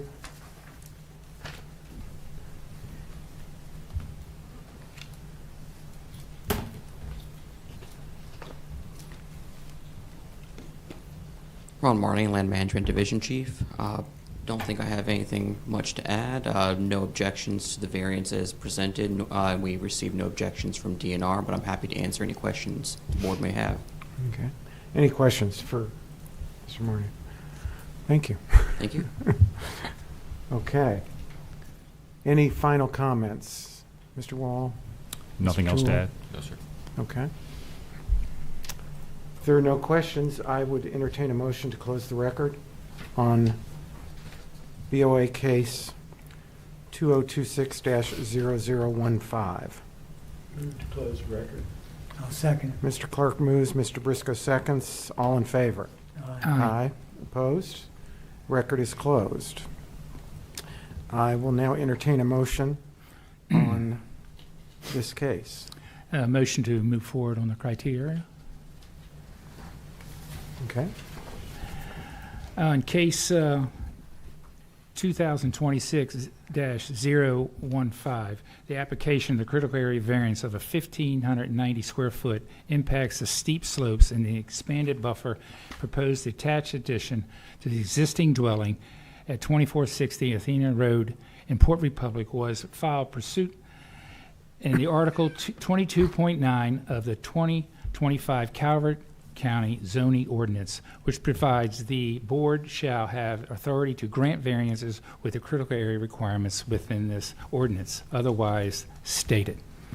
Okay, starting out with the peculiar, unusual, practical difficulties, unwarranted hardship. And looking at the findings, the lot shows that it has a greater, or starting at 15% slopes, and the topography of the lot indicates that the variance will be needed. Okay, and in conclusion, based on the findings of fact, I move that the board conclude that the peculiar and unusual practical difficulties, unwarranted hardships do exist on this parcel. Injury to the public, C2. The variance will not result in injury to the public interest. In granting this variance, there should not be any problem in public safety. It's a small project on this lot. There's no, let's see, it was approved by the Scientist Cliffs, is HOA, am I correct? HOA, okay, thank you. In the findings, conclusion, based on the findings of fact, I move that the board conclude that the request variance will not result in injury to the public interest. Comprehensive plan, C3. Granting the variance will not adversely affect the implementation of the comprehensive plan, okay, in the granting of this variance.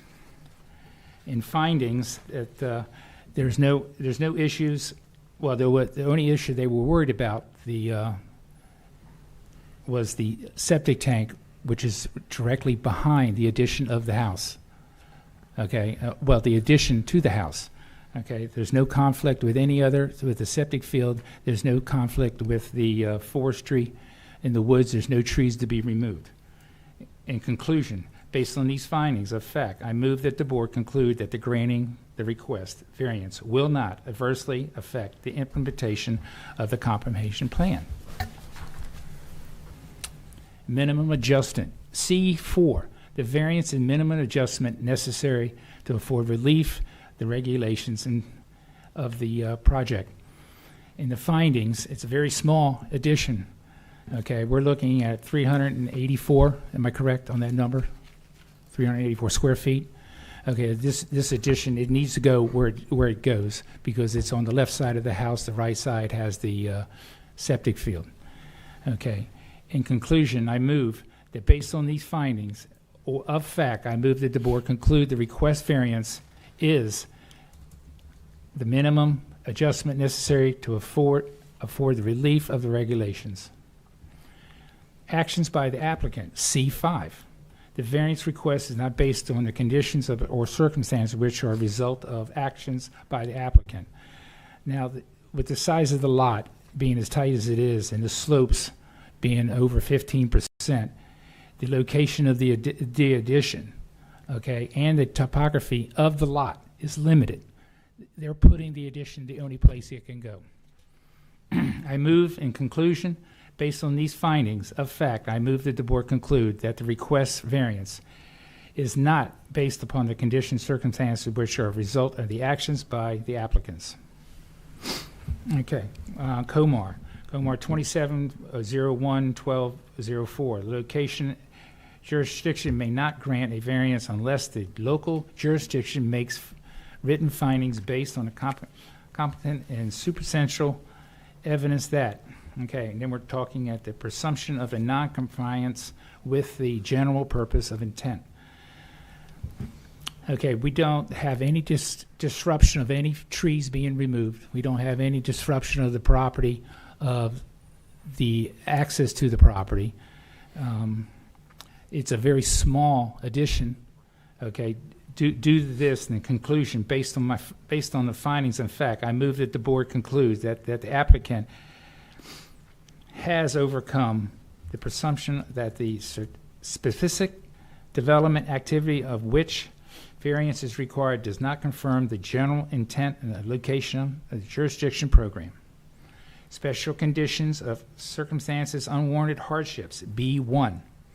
Due to the special features of the site or special conditions of the circumstances peculiar to the applicant's land structure, a literal enforcement of the local critical area program would result in an unwarranted hardship of the applicant. Due to the topography, again, there's no, in the 15-degree percentage of slope to the lot, this is the only way they can make this happen. In conclusion, based on these findings and fact, I move that the board conclude that due to the special features of the site, of special conditions, circumstances peculiar to the applicant's land or structural or lateral enforcement of the local critical area program would result in unwarranted hardships of the applicant. Excuse me 1 second. Rights commonly enjoyed, B2. Interpretation of the local critical area program deprive the applicant of the use of the land, a structural permit. Others, an ordinance provision of the local critical area program. Pardon me. Okay, with the size of the lot being the size that it is and the location that they decided to put the house, the addition, my fault, that this is the only place they can put it, and the facts to show that it more or less tells everyone that this is the only place they can put it. That conclusion is based on, I move that based on the findings of fact, I would move that the board conclude the lateral interpretation of the local critical area program would deprive the applicants of the use of the land structure permitted to other ordinance and provisions of the local criteria program. Special privilege, B3. In granting the variance would not confer upon the applicant or special privileges would be denied of the local critical area, other land structures and ordinance with the provisions of the local critical area program. With the slopes again, with the size of the lot and with everything going on behind the house to protect us with this silk fence program, which is very important, with the slopes being 15%, we don't want a heavy rain. We need to take care of this, and if anything would happen, you got to take action immediately. I mean, the county has a settlement control program. You will get visited. They will be part of your life.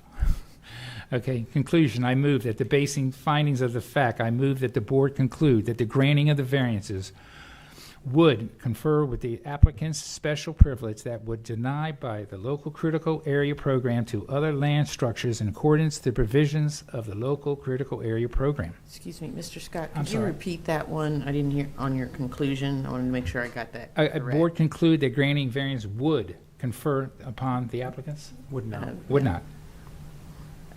Excuse me, I'm corrected, would not. Thank you. Just want to I make thought sure. I said it the first time. Almost made it through without a mistake. My apologies. I was striking 100. Okay, and neighboring property, B5, the variance requests do not arise from any conforming or non-conforming condition of any neighboring property. I am read that you have talked to all your neighbors. You have been agreed with by your neighbors of the ongoing work process. Yes, sir, we have. Okay. In conclusion, I move that based on these findings of fact, I move that the board conclude that the variances request does not rise from any confirming, non-conforming condition of the neighboring properties. Okay, water quality and habitat. Okay, B6, in granting the variance would not adversely affect water quality and adversely impact on the wildlife, plant, and habitat within the jurisdiction local area. Here we go back to the silk fence again. This is a priority 1. Okay, you are right next to the bay. There's no property between you and the bay. Okay, so and with adding the silk fence and maintaining the silk fence by your builder and yourself, that we should have no issues in the findings. Yes, sir. In conclusion, I move, based on these facts, I move that the board conclude that the granting of the variance would not adversely affect water quality or adversely impact the fish, wildlife, or plant habitat jurisdictions in the local critical area. B7, the final one, harmony in the general spirit of intent. Okay, the granting of the variance would be in harmony of the general spirit, intent of the critical area law regulations of COMAR, subtitle 27, subtitle of 01, local critical program areas. And in the findings that all permits will let's see, how do I want to word this? The permits are more or less will designate how you will control the situation. You will be an outline when you go to the county permit, when you will post your permit and everything else. And you'll be in control of the situation with your neighbors, which you have agreements with your neighbors and everything else. And based on conclusion, based on these facts, I move that the board conclude that the granting of the variances would be in harmony with the general spirit and intent of the critical area, the law regulations, the subtitle, the local critical program. Decision, finally, based on these findings of fact, conclusions are subject to the requirement that the applicant must successfully complete the Calvert County permit inspection process, which this is part of it. I move that the board grant and request the variance. Congratulations. Thank you. Okay, there's a motion to grant the variance. Is there a second? Second. Mr. Scott moved, Mr. Briscoe seconds. Any discussion? All in favor? Aye. Opposed? Congratulations. Thank you. Appreciate it. When's the barbecue? Thank you, ladies. Thank you, ma'am. Have a great day. That's a great looking barbecue pit you got there. When's the barbecue? That was the original owners that built that patio, yeah. Look like it's holding up. We had it, Have a great we had day. the stones redone on top, but other than that, yes, sir, it is. Yeah. Looks good. Thanks, gentlemen. Thank you. Okay, we will move on in the agenda. Administrative session. As an update to cases that are currently being held at a higher court, the case for Excuse me. With great glee, I say, would you speak into the microphone? No problem. The case involving Lesby Villas, case number C04CV260000112, in the matter of Board of County Commissioners for Calvert County. That case has been set for September 8th, 2026 for administrative hearing. That is the only update we have at this time. What was the name on that case? I'm sorry. It's the Lesby Villas. Okay.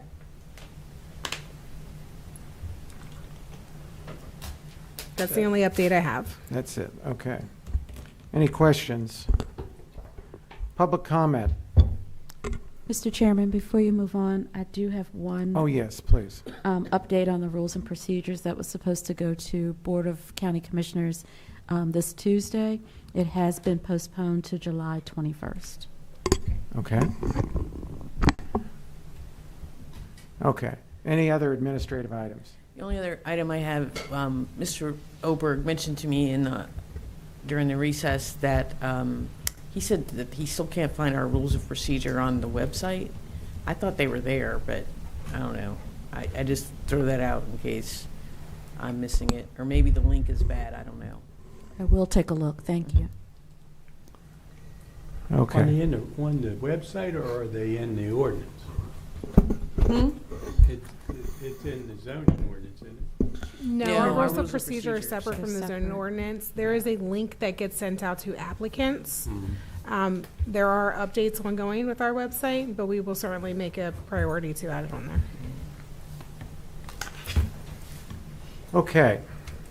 That's all administrative. Public comment. Employee comment. Apologize for the interruption earlier. But then beyond that, everyone has a happy 4th of July. Thank you. Anything else to come before the board? Is there a motion to adjourn? So moved. Second. Mr. Clark moves, Mr. Briscoe and Mr. Scott seconded. All in favor? Aye. Opposed? Carried. Thank you. We are adjourned.